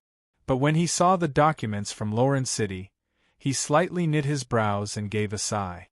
"Your Majesty, are you feeling unwell?" the personal guard on the side quickly asked in a concerned voice. Lampuri 13th turned to look at the personal guard who had grown up with him and had served him for over 40 years. He shook his head and after thinking for a bit, he asked, "Dima, what do you think of that child Eric?" Dima was surprised before lowering his head and replying in a soft voice, "I don't dare talk about this. It's fine, this is just a chat between us old friends, you don't need to be so restrained. I just want to hear what an old friend like you, who watched him grow up, thinks about him." Dima looked up and saw the serious expression on Lampuri 13th's face. After thinking about it, he said in a thoughtful voice, "I feel that Eric is quite ambitious." "Ambition?" Lampuri 13th gave a cold snort. Lampuri 13th gave a cold snort. Although ambition is good, if he doesn't have a brain, he might as well not have any ambition. His so-called ambition might ruin the good situation of our kingdom right now. Dima was shocked. "It can't be that serious, right?" "How can it not be that serious?" Lampuri 13th suddenly flew into a rage. He shook the document in his hand and said in a deep voice, "Look at what this fellow is doing? He's actually organizing the Northern Army and wants to attack the Sac Kingdom. Does he want to give away the entire Northern Army?" "It can't be." Dima revealed a confused look. "Didn't the Northern Army fight a beautiful battle at the beginning of the year? They even took back the Muerto Mountains. There shouldn't be a problem attacking the Sac Kingdom, right?" "How could there be no problem? Do you know how much money the kingdom spent on the Northern Army at the beginning of the year? An entire 500,000 gold coins. That was close to a third of the kingdom's revenue last year. Now that we've taken back the Muerto Mountains with great difficulty, we can stabilize the situation and let the kingdom have a period of peaceful development. But this fellow actually wants to start a war. Does he know that the kingdom's finances can't support a war? If we really start a war with the Sac Kingdom, it will completely ruin our current situation." Lampuri 13th suddenly stopped. Dima, who had been listening to Lampuri 13th vent his anger, looked up in surprise. He was shocked to find that Lampuri 13th's face was completely red and even turning purple. He had a pained expression, like he couldn't speak at all. Dima was shocked. "Your Majesty, what's wrong?" When he was about to come forward, Lampuri 13th's mouth suddenly moved and there was blood that came out of the corner of his mouth. Seeing the drops of dark red blood dripping from the corner of Lampuri 13th's mouth, Damatin was stunned in fear. After being stunned for a while, his body trembled and he turned to run out. At this time, he should have gone to find the imperial doctor as soon as possible. But before he could take 2 steps, Lampuri 13th called out to him. "Dima, clean this place up, don't let anyone know." Lampuri 13th said in a deep voice. "But Your Majesty, no matter what, you should let a doctor take a look at your body."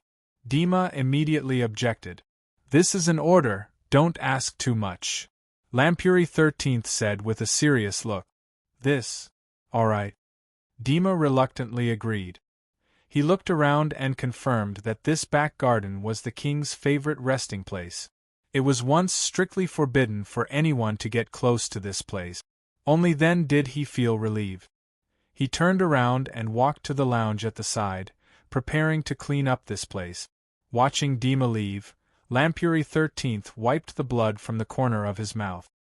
He looked at his hand for a while before his lips curled into a bitter smile. "Why can't you just give me a few more years? Hashtag. Hey Sir Chairman, I passed the 5th grade magician exam. Isn't that amazing?" Akali had a proud smile as she waved her little hand at Su-Yi from afar. The other magicians who had also taken the exam looked at her.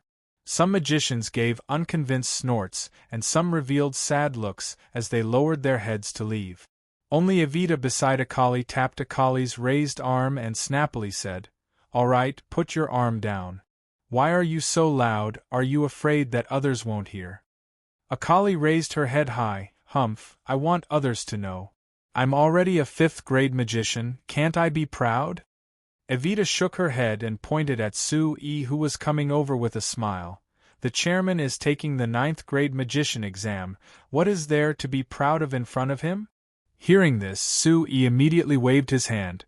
That isn't certain. I'll talk about it after I pass the 8th grade magician exam. That's right, Sir Chairman is several years older than me. The difference between an 8th grade magician and a 5th grade magician isn't that far. Akali immediately said. Forget it, isn't the difference between an 8th grade magician and a 5th grade magician? Do you have confidence in becoming an 8th grade magician at the chairman's age? Evita asked. Why wouldn't I have confidence? Look, I've been in our company for 2 years and I've gone from a 4th grade magician to a 5th grade magician. In a few years. That's right, Sir Chairman, you're already 30 years old this year, right? Akali suddenly turned her head and asked Su-Yi. I'm 30, what about it? Su-Yi said.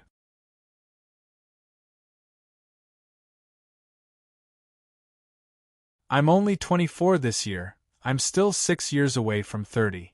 Why can't I become an 8th grade magician in 6 years? Akali immediately said. All right, you'll become an 8th grade magician, but not now, so you should restrain yourself a bit. Evita was too lazy to argue with Akali about this.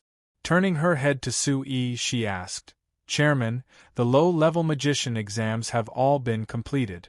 For the high-level magician exams, you'll have to lead the team. Yes, there aren't many researchers who have the qualifications to take the high-level magician exam, so it doesn't matter if I lead the team or not. Su-Yi nodded. Speaking of this, Evita, Akali has already passed the 5th grade magician exam. You shouldn't have a problem either, right? Hey, Sir Chairman, what do you mean by that? Could it be that I'm not as good as Evita? Akali asked in an unconvinced voice. What do you think? Su-Yi smiled as he replied with a question. Akali opened her mouth, but couldn't say anything else. Whether it was her magic talent or hard work, she couldn't compare to Evita, so her magic power had always been weaker than Evita. This was a fact that she couldn't deny after all these years. Evita smiled and said, That's right, I also passed the 5th grade magician exam. But I'm still a bit away from becoming a 6th grade magician, so I won't be able to take the high-level magician exam with you this year. That's fine, keep working hard and try to enter the same exam next year. Su-Yi smiled as he encouraged her. He looked up at the sky and waved his hand at the two of them. Let's go, it's about time. Our new flyer's first magic machine product exchange in Anvilmar City can't be missing the two of you.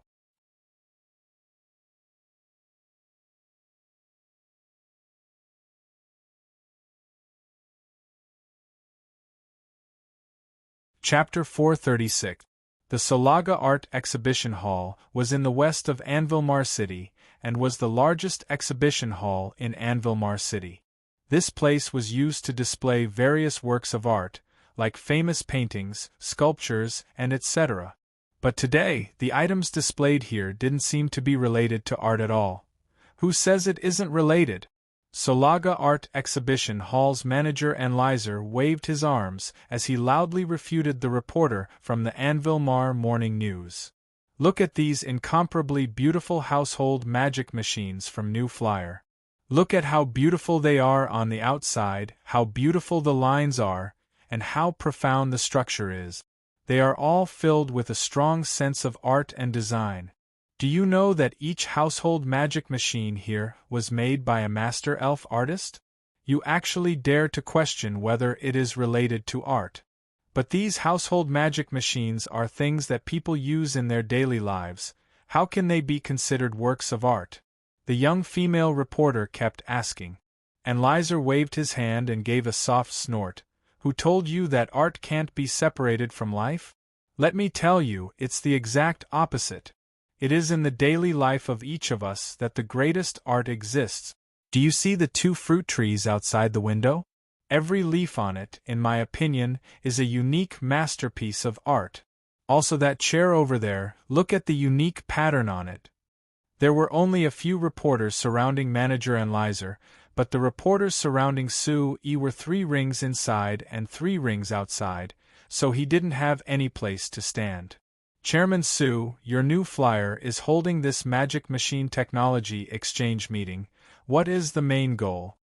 A reporter from the Anvilmar Morning News asked in a loud voice. Sue-E nodded to this reporter and replied with a faint smile. The so-called product technology exchange meeting is of course to exchange technology. Our new flyer's main product is magic machines, so the technology being exchanged at this exchange meeting is the technology to produce magic machines. Chairman Sue, since you're talking about exchange, does that mean that your new flyer is planning on using your own magic machine technology to exchange? Another reporter asked in a loud voice. Sue-Yi's gaze swept across the faces of the surrounding reporters. Seeing that they were all filled with anticipation, he smiled and nodded gently. That's right. Hearing this answer, all the reporters instantly became excited. Although through the advertisements in the Anvilmar Times and the Lampuri Weekly about the new flyer, everyone knew that the new flyer was planning to sell other magic machine-related technology, but when Sue-E personally admitted it, it made everyone feel like it wasn't real. Why did it feel so unreal? Of course, it was because it was too unbelievable. Although New Flyer was only a chamber of commerce that had been established for a little over 3 years, its speed of development had left everyone flabbergasted. Using the evaluation of the Frestec Chamber of Commerce in the Anvilmar Times, this was simply a miracle. In just 3 years, New Flyer had developed from nothing to a first-class company in Banta City, even reaching into the Principality of Constantine, the Black Rice Wasteland, and the Kingdom of Ruhr. Moreover, at the same time, the various magic machines produced by New Flyer had penetrated into every part of the Lampari Kingdom, even reaching every family. Now no matter which Lampari Kingdom family you entered, you would find that there was at least one or several household magic machines produced by New Flyer. Moreover, with the lead of New Flyer, Banta City had developed from a small city in the Lampari Kingdom to a large city that played an important role in the kingdom, even gradually becoming the economic center of the kingdom. According to the statistics of the Lampari Kingdom's Human Resources Department this year, there were a shocking 300,000 people who came from other cities to work in Banta City. Now in Banta City, there were all kinds of people from all the cities of the Lampari Kingdom. There were even dwarves, elves, and beastmen workers, so it was simply the most advanced city in the kingdom. Even the citizens of Anvilmar City, who had a sense of superiority because they lived in the capital, when they mentioned Banta City, they couldn't help revealing a trace of yearning. The reason for all this change was because of the appearance of New Flyer. The reason why New Flyer could have such a strong influence was naturally because of the various magic machines it produced. Before this, New Flyer had transferred the technology for the magic fan and the magic kettle. Just based on the transfer of these two technologies, there were all kinds of large and small companies that produced magic fans and magic kettles that sprung up in the Lampari Kingdom. Moreover, just by relying on the magic fan and the magic kettle, these two trivial things really supported countless companies. At the same time, they also indirectly supported countless workers working in these companies. Now, New Flyer was actually transferring the technology for other magic machines. The reporters around Sue-E could imagine that when this news was officially released, many people in the kingdom would go crazy over it. Chairman Sue, may I ask what magic machine technology your New Flyer is planning on transferring this time? Or is it that any technology can be transferred? A reporter asked in a loud voice. No, of course not. All the technology can be transferred. Sue-E shook his head. Sue-E shook his head. Right now our company is mainly considering transferring the technology for the household magic machines.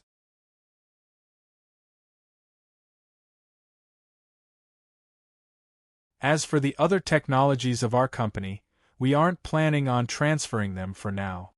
Hearing this answer, the reporters were a bit disappointed, but after thinking about it, they became excited again. Chairman Su, you just said that you weren't planning on transferring them for now. Does that mean that you will consider transferring them in the future? Su-yi revealed a faint smile. There is nothing impossible in this world. Hong. The reporters created a stir again. Su-yi's answer clearly meant that New Flyer might transfer other technologies in the future. Everyone understood that the household magic machines weren't that important to the current Frestech Chamber of Commerce.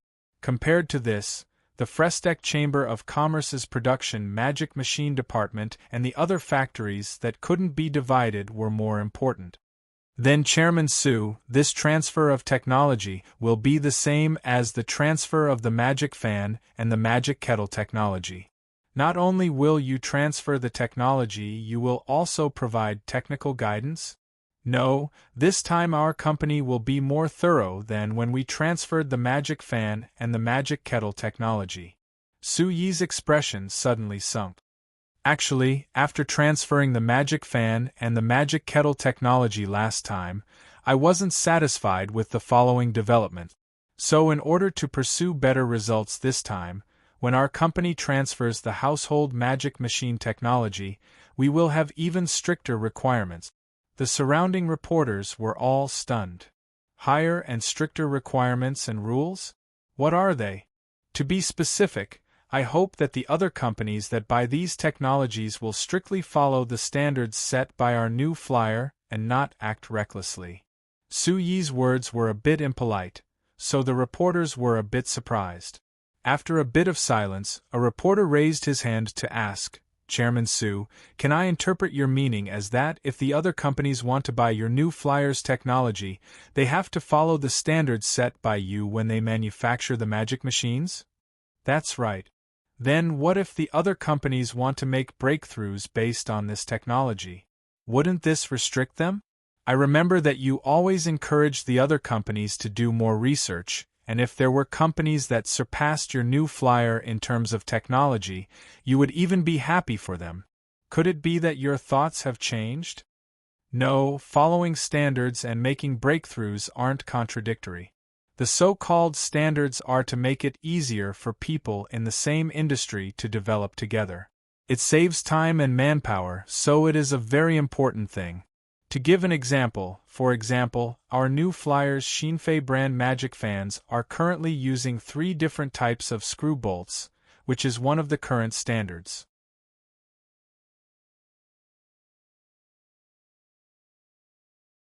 If the other companies use a different type of screw bolt, those companies that produce screw bolts can only research them again because they will have to invest extra manpower and resources, which is a waste. Su-yi explained. Then Chairman Su, why can't the other companies set the standards and your New Flyer follows them? A reporter asked in an unconvinced voice.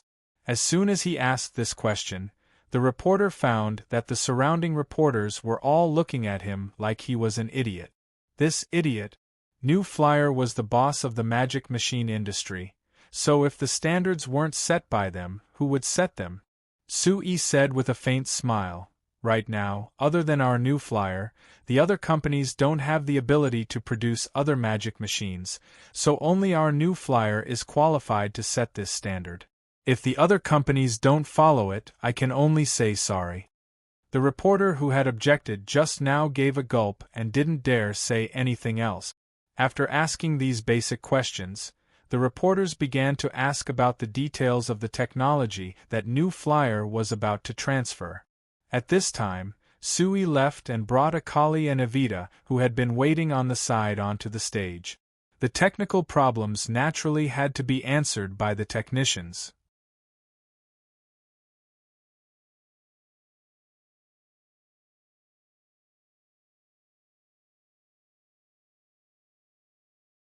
Chapter 437.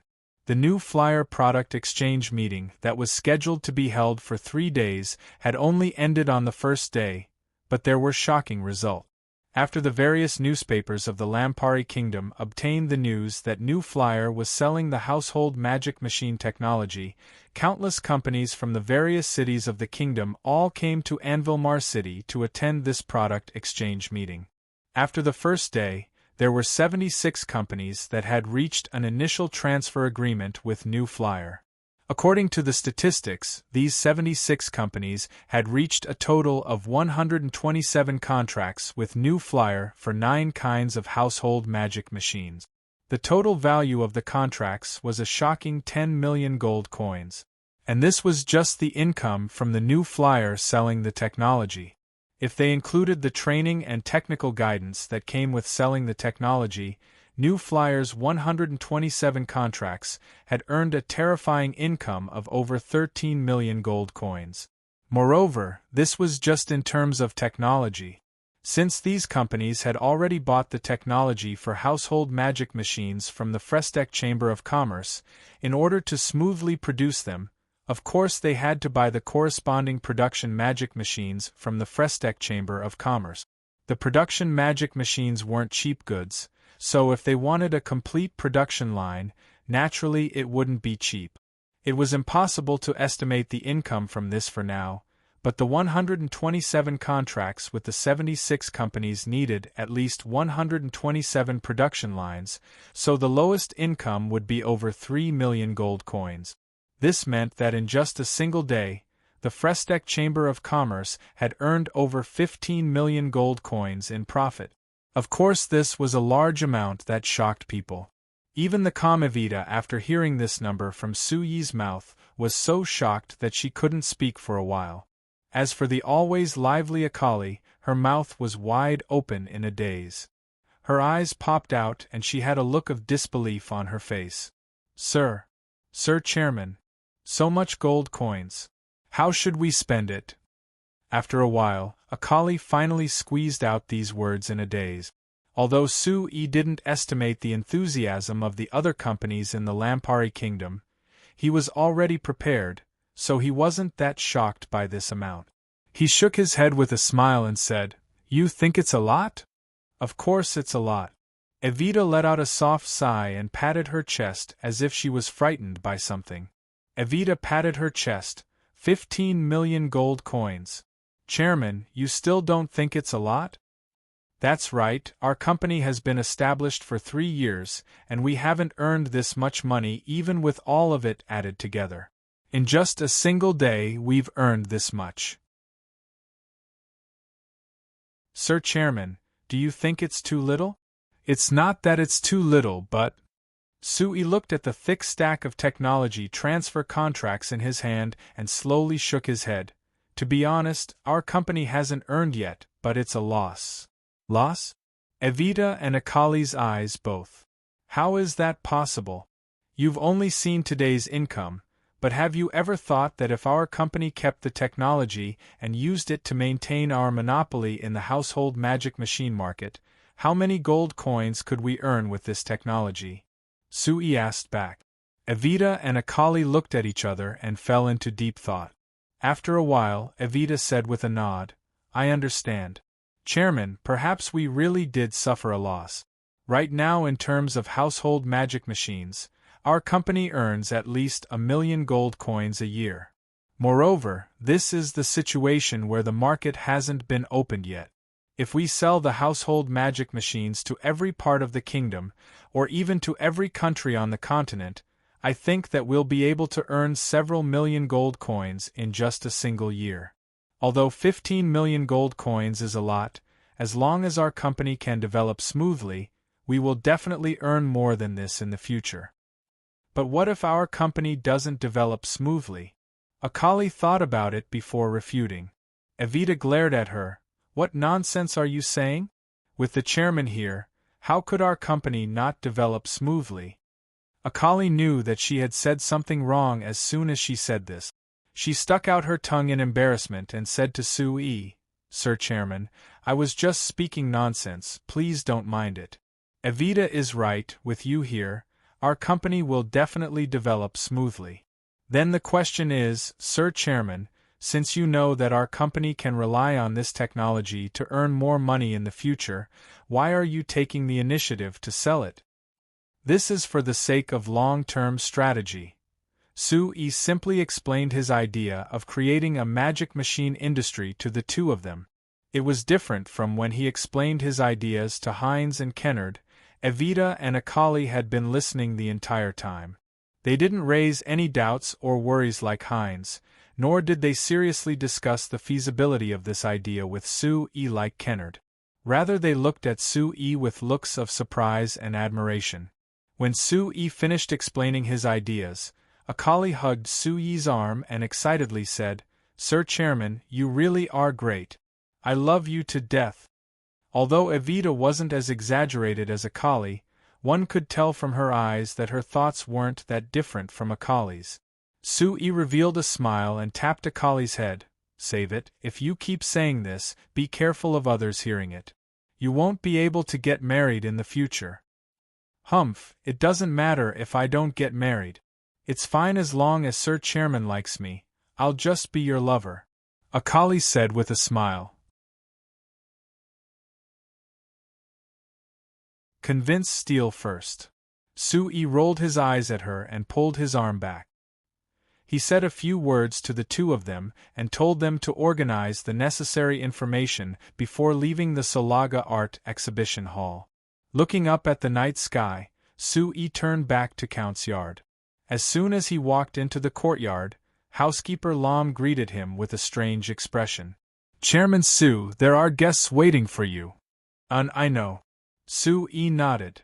"Is it Great Magician Camilla and Great Magician Talachi?" The two great magicians are only a part of the group. Other than them, there are 3 other groups of guests waiting for you. Manager Ram looked at Sue-Yi with a look of surprise. He thought that Chairman Su was even more popular than Samo Count. Even if Samo Count came to Anvilmar City, there wouldn't be this many guests waiting to see him. "There are 3 other groups?" Sue-Yi was stunned. "Who are they?" "One group is the representatives of the 2 companies in the city, another group is the people sent by the West Hack Kingdom, and the last guest is from the Stantine Kingdom." He didn't report his identity, but he said he had Chairman Su's keepsake. "Keepsake? Let me see." Taking the broken jade pendant from Manager Ram, Sue-Yi looked at it and immediately understood. After thinking about it, he said to Manager Ram, "Put this guest in a separate room and have him wait patiently." As for the other 2 groups of guests, the representatives of the 2 companies in Anvilmar City came looking for Sue-Yi. He could guess that they were here for today's product exchange and wanted to have a private discussion with Sue-Yi. They didn't choose to directly come to an agreement at the exchange. As for the people sent by the West Hack Kingdom, it was a bit strange. This West Hack Kingdom was a kingdom to the east of the Lampari Kingdom. Although their relationship with the Lampari Kingdom wasn't bad, they had never been related to Sue-Yi before. Suddenly sending someone to find Sue-Yi today, according to common sense, other than the magic machines produced by the new flyer, there shouldn't be any other reason. Arrange for them to wait in another room. Help me stall them for a while. I'll go see the 2 great magicians first. Manager Ram nodded and turned to leave. Sue-Yi turned to the small private courtyard he kept in the yard. When he entered the guest room, he saw Great Magician Camilla talking to Great Magician Talachi in a low voice.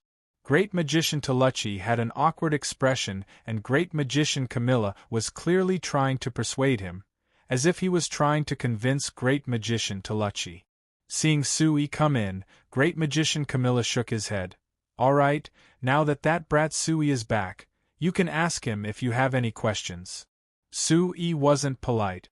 With a smile, he sat down in front of the 2 great magicians and asked Great Magician Talachi, "You still haven't made your decision?"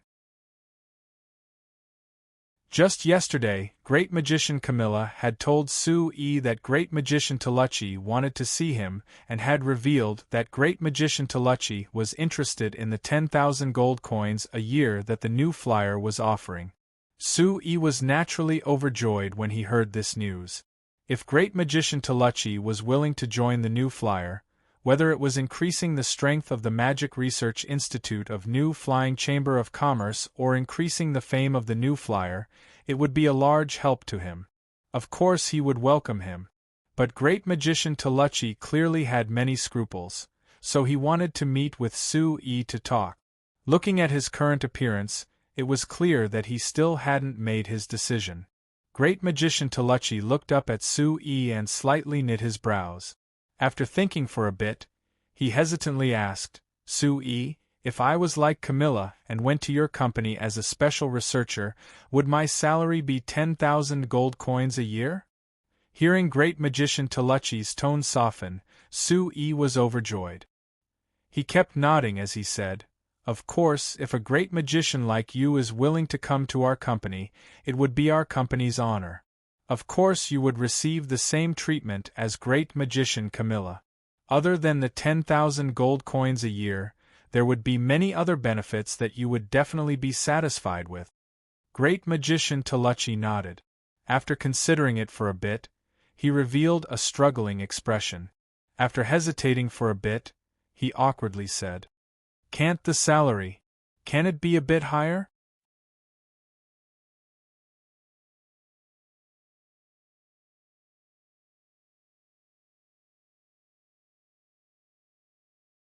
Chapter 438.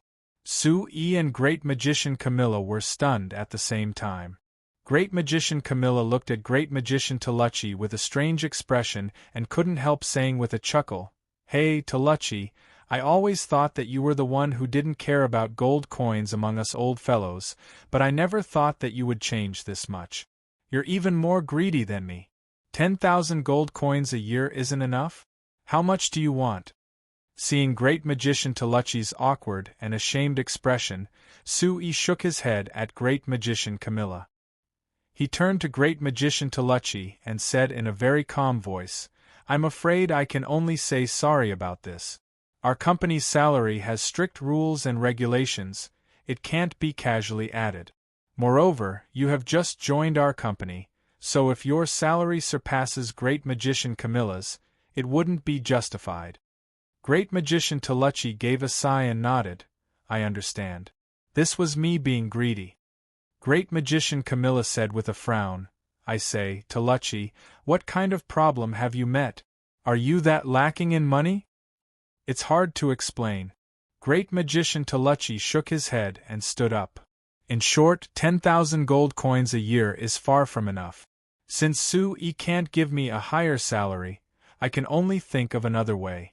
Seeing that Great Magician Toluchi was about to leave, Sue-Yi quickly stood up and pulled him back.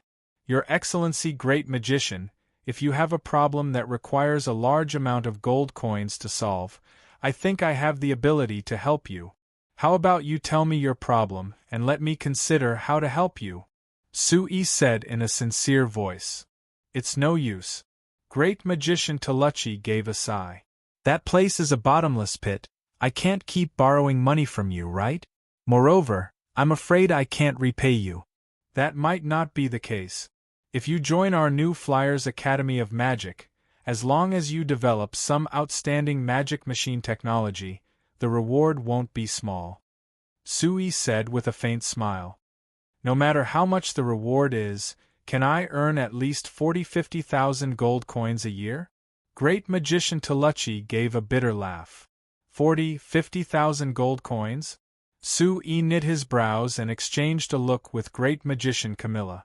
After thinking for a bit, he said to Great Magician Toluchi with a serious expression, Your Excellency Great Magician, if you have financial problems that require you to invest 50,000 gold coins a year, I think you should sit down and discuss this matter with me. I may not have much ability in other areas, but when it comes to making money, I don't think there's anyone in the Lampari Kingdom who can compare to me, right? Even Great Magician Eisenkel can't.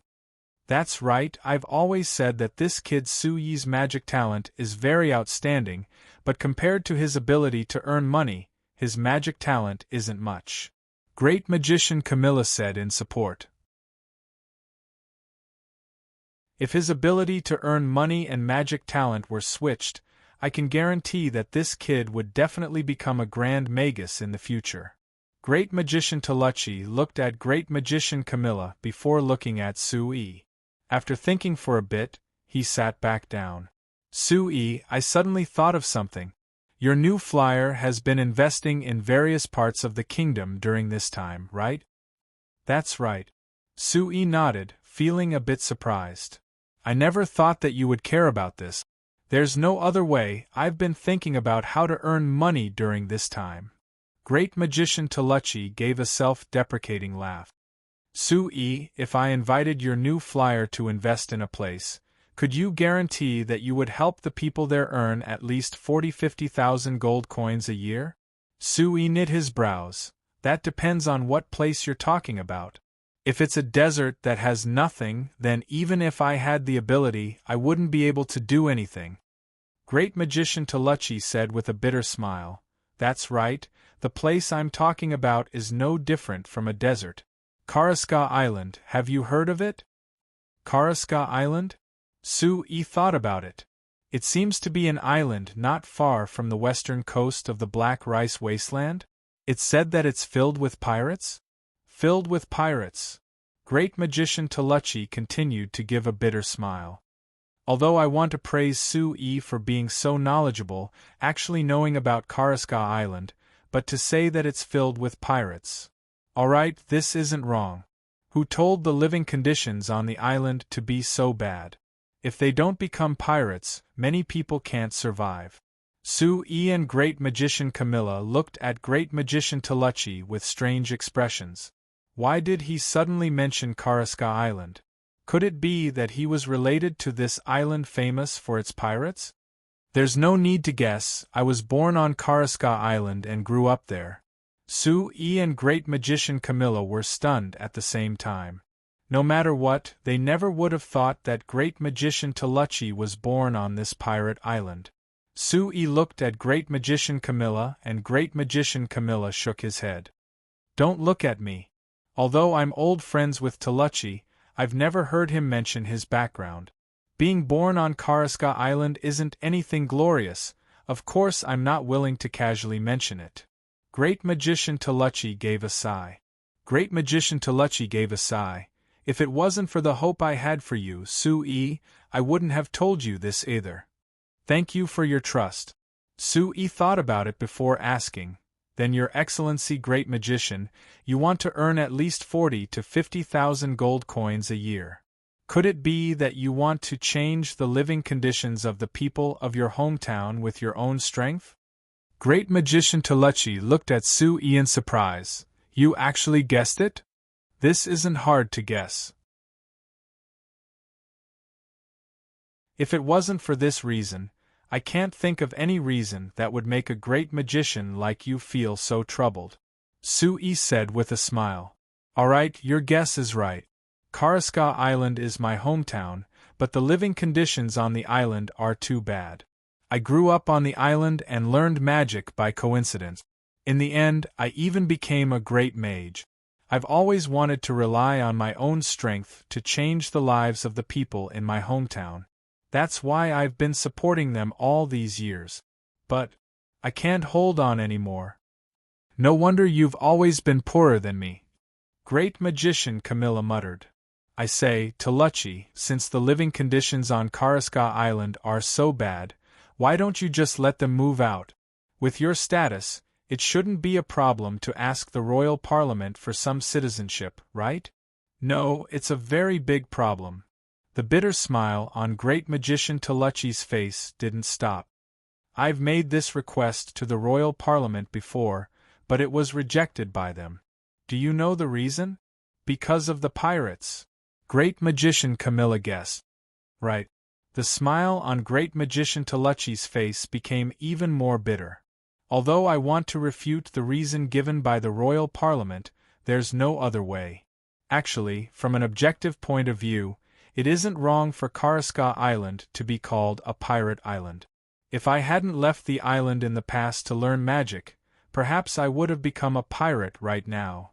A great magician-level pirate? Sui looked at Great Magician Toluchi with a strange expression before returning to normal. Your Excellency Great Magician, based on what you've said, I think your original plan was to use your 50,000 gold coins a year to support the people on the island and improve their lives, right? Right, that was my plan. There are close to 5,000 people on the island, so even 50,000 gold coins isn't enough. However, the island is still a bit self-sufficient, so it's barely enough. Actually, I just hope that after they have a stable life, they won't become pirates anymore. That way in a few years, I can make another request to the Royal Parliament and have them move to our Lampari kingdom. Sui was silent for a bit before giving a sigh. He shook his head and said, Your Excellency Great Magician, I have to say your idea is just too naive. Great Magician Toluchi's eyes popped out and Great Magician Camilla looked at Sui in surprise. This brat, he actually dared to say that a great magician was naive? He simply didn't know how high the heavens were. Your Excellency Great Magician, a person's greed is limitless. I'm certain that even if you give them all this money, they will always want a better life. Even if they receive the money you give them, they will still become pirates because they think that they can live a better life. Great Magician Toluchi had a sad expression. How could I not know this, but I feel that I haven't helped them enough. If they can have a stable and prosperous life, who would be willing to risk their lives and become a pirate? Sui couldn't help giving a sigh as he shook his head. Perhaps Great Magician Toluchi wasn't naive, but rather he had deep feelings for the Karaska island he was born in. Sui couldn't understand the price he had to pay for this feeling, but that didn't affect his understanding of Great Magician Toluchi's thoughts. Alright, Your Excellency Great Magician, I understand what you mean. But I have to remind you that even if you give them 50,000, or even 100,000 gold coins a year, it still won't help. For Karaska Island, that has close to 5,000 people, this bit of gold coins won't be able to change anything. Sui said with a serious expression. I just want to do my best. Great Magician Toluchi said with a sigh. There are many ways to do your best. To be honest, you chose the least efficient method. Sui said. If I had to choose, I would definitely choose another method. Great Magician Toluchi's eyes lit up. Then Sui, do you have a good method to solve this problem? Sui revealed a faint smile, of course.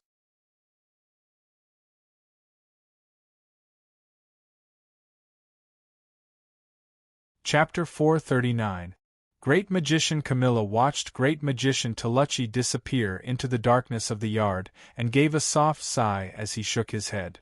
I've known Toluchi for all these years, and only today did I know that he came from Karaska Island. Moreover, he has to bear the pressure of everyone on the island, it really is. Sui looked at the hesitant Great Magician Camilla and thought that even the conservative Great Magician Camilla wouldn't agree with Great Magician Toluchi's actions. Even if it wasn't wrong to want to change the living conditions of his hometown, in Sui's eyes, Great Magician Toluchi's method of repaying with gold coins was a big mistake and even seemed a bit naive. Sui deeply understood that if he wanted to change a person's life, he had to change their views first. Directly giving money could change them for a while, but to fundamentally change them, this was the most inferior method. So after a deep discussion with Great Magician Toluchi, Sui denied Great Magician Toluchi's idea of taking 40 to 50,000 gold coins a year from him. Although to Sui, Great Magician Toluchi was worth 40 to 50,000 gold coins, or even more, he could give this money to Great Magician Toluchi, but he couldn't give it to the people of Karaska Island who Sui thought hated work. However, Great Magician Toluchi clearly stated that as long as Sui could help him solve this problem, he would be willing to work for the new flyer even if he didn't get a single cent a year. If he couldn't, he could only find other help. Sui naturally wouldn't let go of this chance to recruit a great magician, so he made a suggestion to Great Magician Toluchi. He decided to take some time to inspect Karaska Island and decide how to invest in improving the environment. Before this, Su-yi suggested using the new flyer's name to donate some daily necessities to Karaska Island to temporarily improve the lives of the people of Karaska Island. Great Magician Toluchi happily accepted this suggestion and said that he would seriously consider working for the new flyer. As for the final decision, it would depend on whether Su-yi could achieve his goal in the end. Actually, Su-yi, although Toluchi is a great magician, I don't think it's worth it for you to do this much for him. Great Magician Camilla suddenly said. Su-yi looked at him and laughed. What? Grandpa, are you jealous? Great Magician Camilla looked at Su-yi. What am I jealous of? You're jealous that I've done more for him than I have for you. Pay. You're Steele's husband, we are family, what are you saying this for? I just feel that. Even if you recruit another great magician, it doesn't help the Frestek Chamber of Commerce's magic research that much, right? No, it helped a lot. Su-yi shook his head. Our Chamber of Commerce will only produce more and more magic machines in the future, so there will naturally be more and more research projects. Grandfather, don't you feel that there are many projects you can't manage? Great Magician Camilla gave a cold snort. That's because the level is too low and I don't care about it. Su-yi laughed and didn't expose Great Magician Camilla's boasting. He continued, no matter what, it's good to have another great magician-level researcher. At the very least, we can let others know that our new flyer can hire 2 great magicians at the same time. I think that like this, our company will be much more attractive to other magicians. Nonsense. If you can recruit all 5 great magicians in the Lampari Kingdom into the company, not only will the new flyer become the #1 company in the Lampari Kingdom, even in the signs, it will be second to none. Hey, if possible, I even want to hire a few archmagi. Grandfather, do you know any archmagi? Can you help me contact them? Su-yi licked his lips as he spoke. Great Magician Camilla rolled his eyes at Su-yi. Stop dreaming. Any archmagus is an important person in their country, how could they come to work for a company? Su-yi shrugged his shoulders, knowing that he was indeed dreaming. New Flyer being able to recruit Great Magician Camilla as a researcher was all because of Steele. Otherwise, Great Magician Camilla could do anything, so why would he choose to join the weak New Flyer? Now that he finally had a chance to recruit Great Magician Toluchi into the company, Su-yi naturally had to go all out. He couldn't miss this chance. After Great Magician Camilla left, Su-yi thought for a bit before going to see the representatives of the 2 companies in Anvilmar City and the guests from the West Hack Kingdom.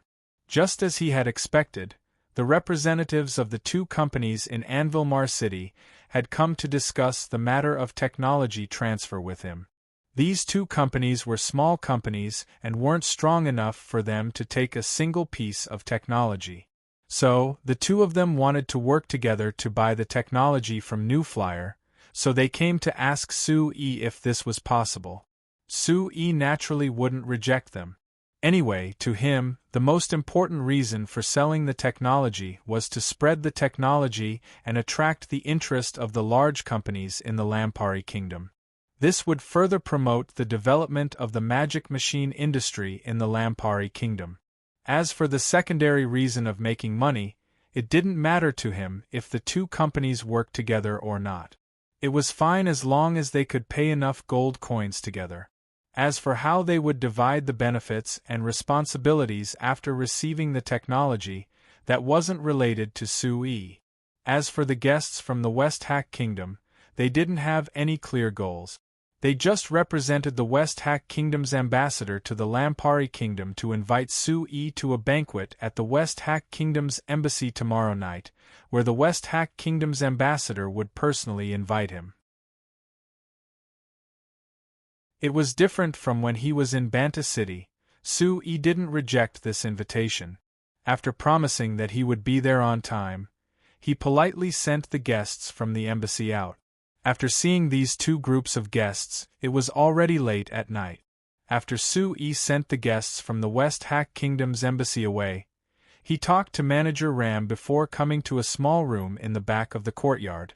Seeing the guest from the Principality of Constantine patiently waiting in the room, Sui asked, "Did Anclo have you come?" That person didn't reply and looked at Sui with a vigilant look. Quite cautious, it seems like Anclo isn't without any strength at all. Sui revealed a smile. He took out the other half of the jade pendant from his chest and put it together with the jade pendant manager Ram gave him, not missing a single bit. Seeing this, the vigilance on that person's face lessened a bit. He said with a nod, "Yes. Chairman Su, Sir Anclo sent me to give you some news." "He's finally prepared to make a move?" Sui asked. "Yes. But Sir Anclo said that he needs Chairman Su's help." "Oh? It isn't that I can't help him, but did he say what kind of repayment he would give me?" "Sir Anclo said that as long as you're willing to help him, the new flyer will have special privileges in the Principality of Constantine. This repayment is too vague." Sui waved his hand. "But tell Anclo for me that I'm willing to do my best to support him in the Principality of Constantine. Because he can be considered the Principality of Constantine's only hope. And for our new flyer, working with a smart person is much better than working with a group of greedy worms. All right, I'll pass on this message to Sir Anclo." "Good, now tell me, what kind of help does Anclo need?" "It's mainly weapons. Sir Anclo said that he hopes to buy a batch of standard alloy weapons from your new flyer. He's quite anxious." Sui revealed a faint smile. "All right, that's not a problem. What about the rest?" "Sir Anclo said that if you can provide some military magic machines like magic trebuchets, he will be even more grateful." "Military magic machines?" Sui knit his brows and pinched his forehead. After seriously considering it for a bit, he shook his head. "I can't agree to this for now. Tell him that there's no problem with weapons, but there are too many factors involved with military magic machines, so I can't casually give them to him." A look of disappointment flashed on that person's face, but he still wasn't willing to give up. "Sir Anclo said that if you agree to this request, your new flyer will receive even more benefits in the Principality of Constantine." Sui waved his hand with a smile. "We'll discuss this when he can speak in the Principality of Constantine. As for now, there's still a need to consider it." The person was silent for a bit before slowly nodding. "Chairman Su, Sir Anclo hopes that you can take some time to visit the Principality of Constantine and discuss this with him. There are many things that aren't convenient to pass on through me." "That's not a problem. Tell him that I'll take a trip to the Principality of Constantine after the new year." "All right." After exchanging a few answers with Sui, the person didn't hesitate to bid farewell to Sui. When he came to the door, Sui suddenly called out to him. "There's something else that you have to pass on to Anclo for me. Please speak. Tell Anclo that since he has made his decision, he shouldn't hesitate at all. Otherwise, it won't just be him that will suffer, it will also affect the Principality of Constantine," Sui said with a serious look. The person narrowed his eyes and looked at Sui for a while before slowly nodding. "Sir Anclo has already made his decision." "That's good. Pass on my blessings to him. I hope that he can realize his dream." "Thank you." You're tuning in to the Phoenix Knights YouTube channel. Don't forget to subscribe and join us on this journey to catch the most captivating stories.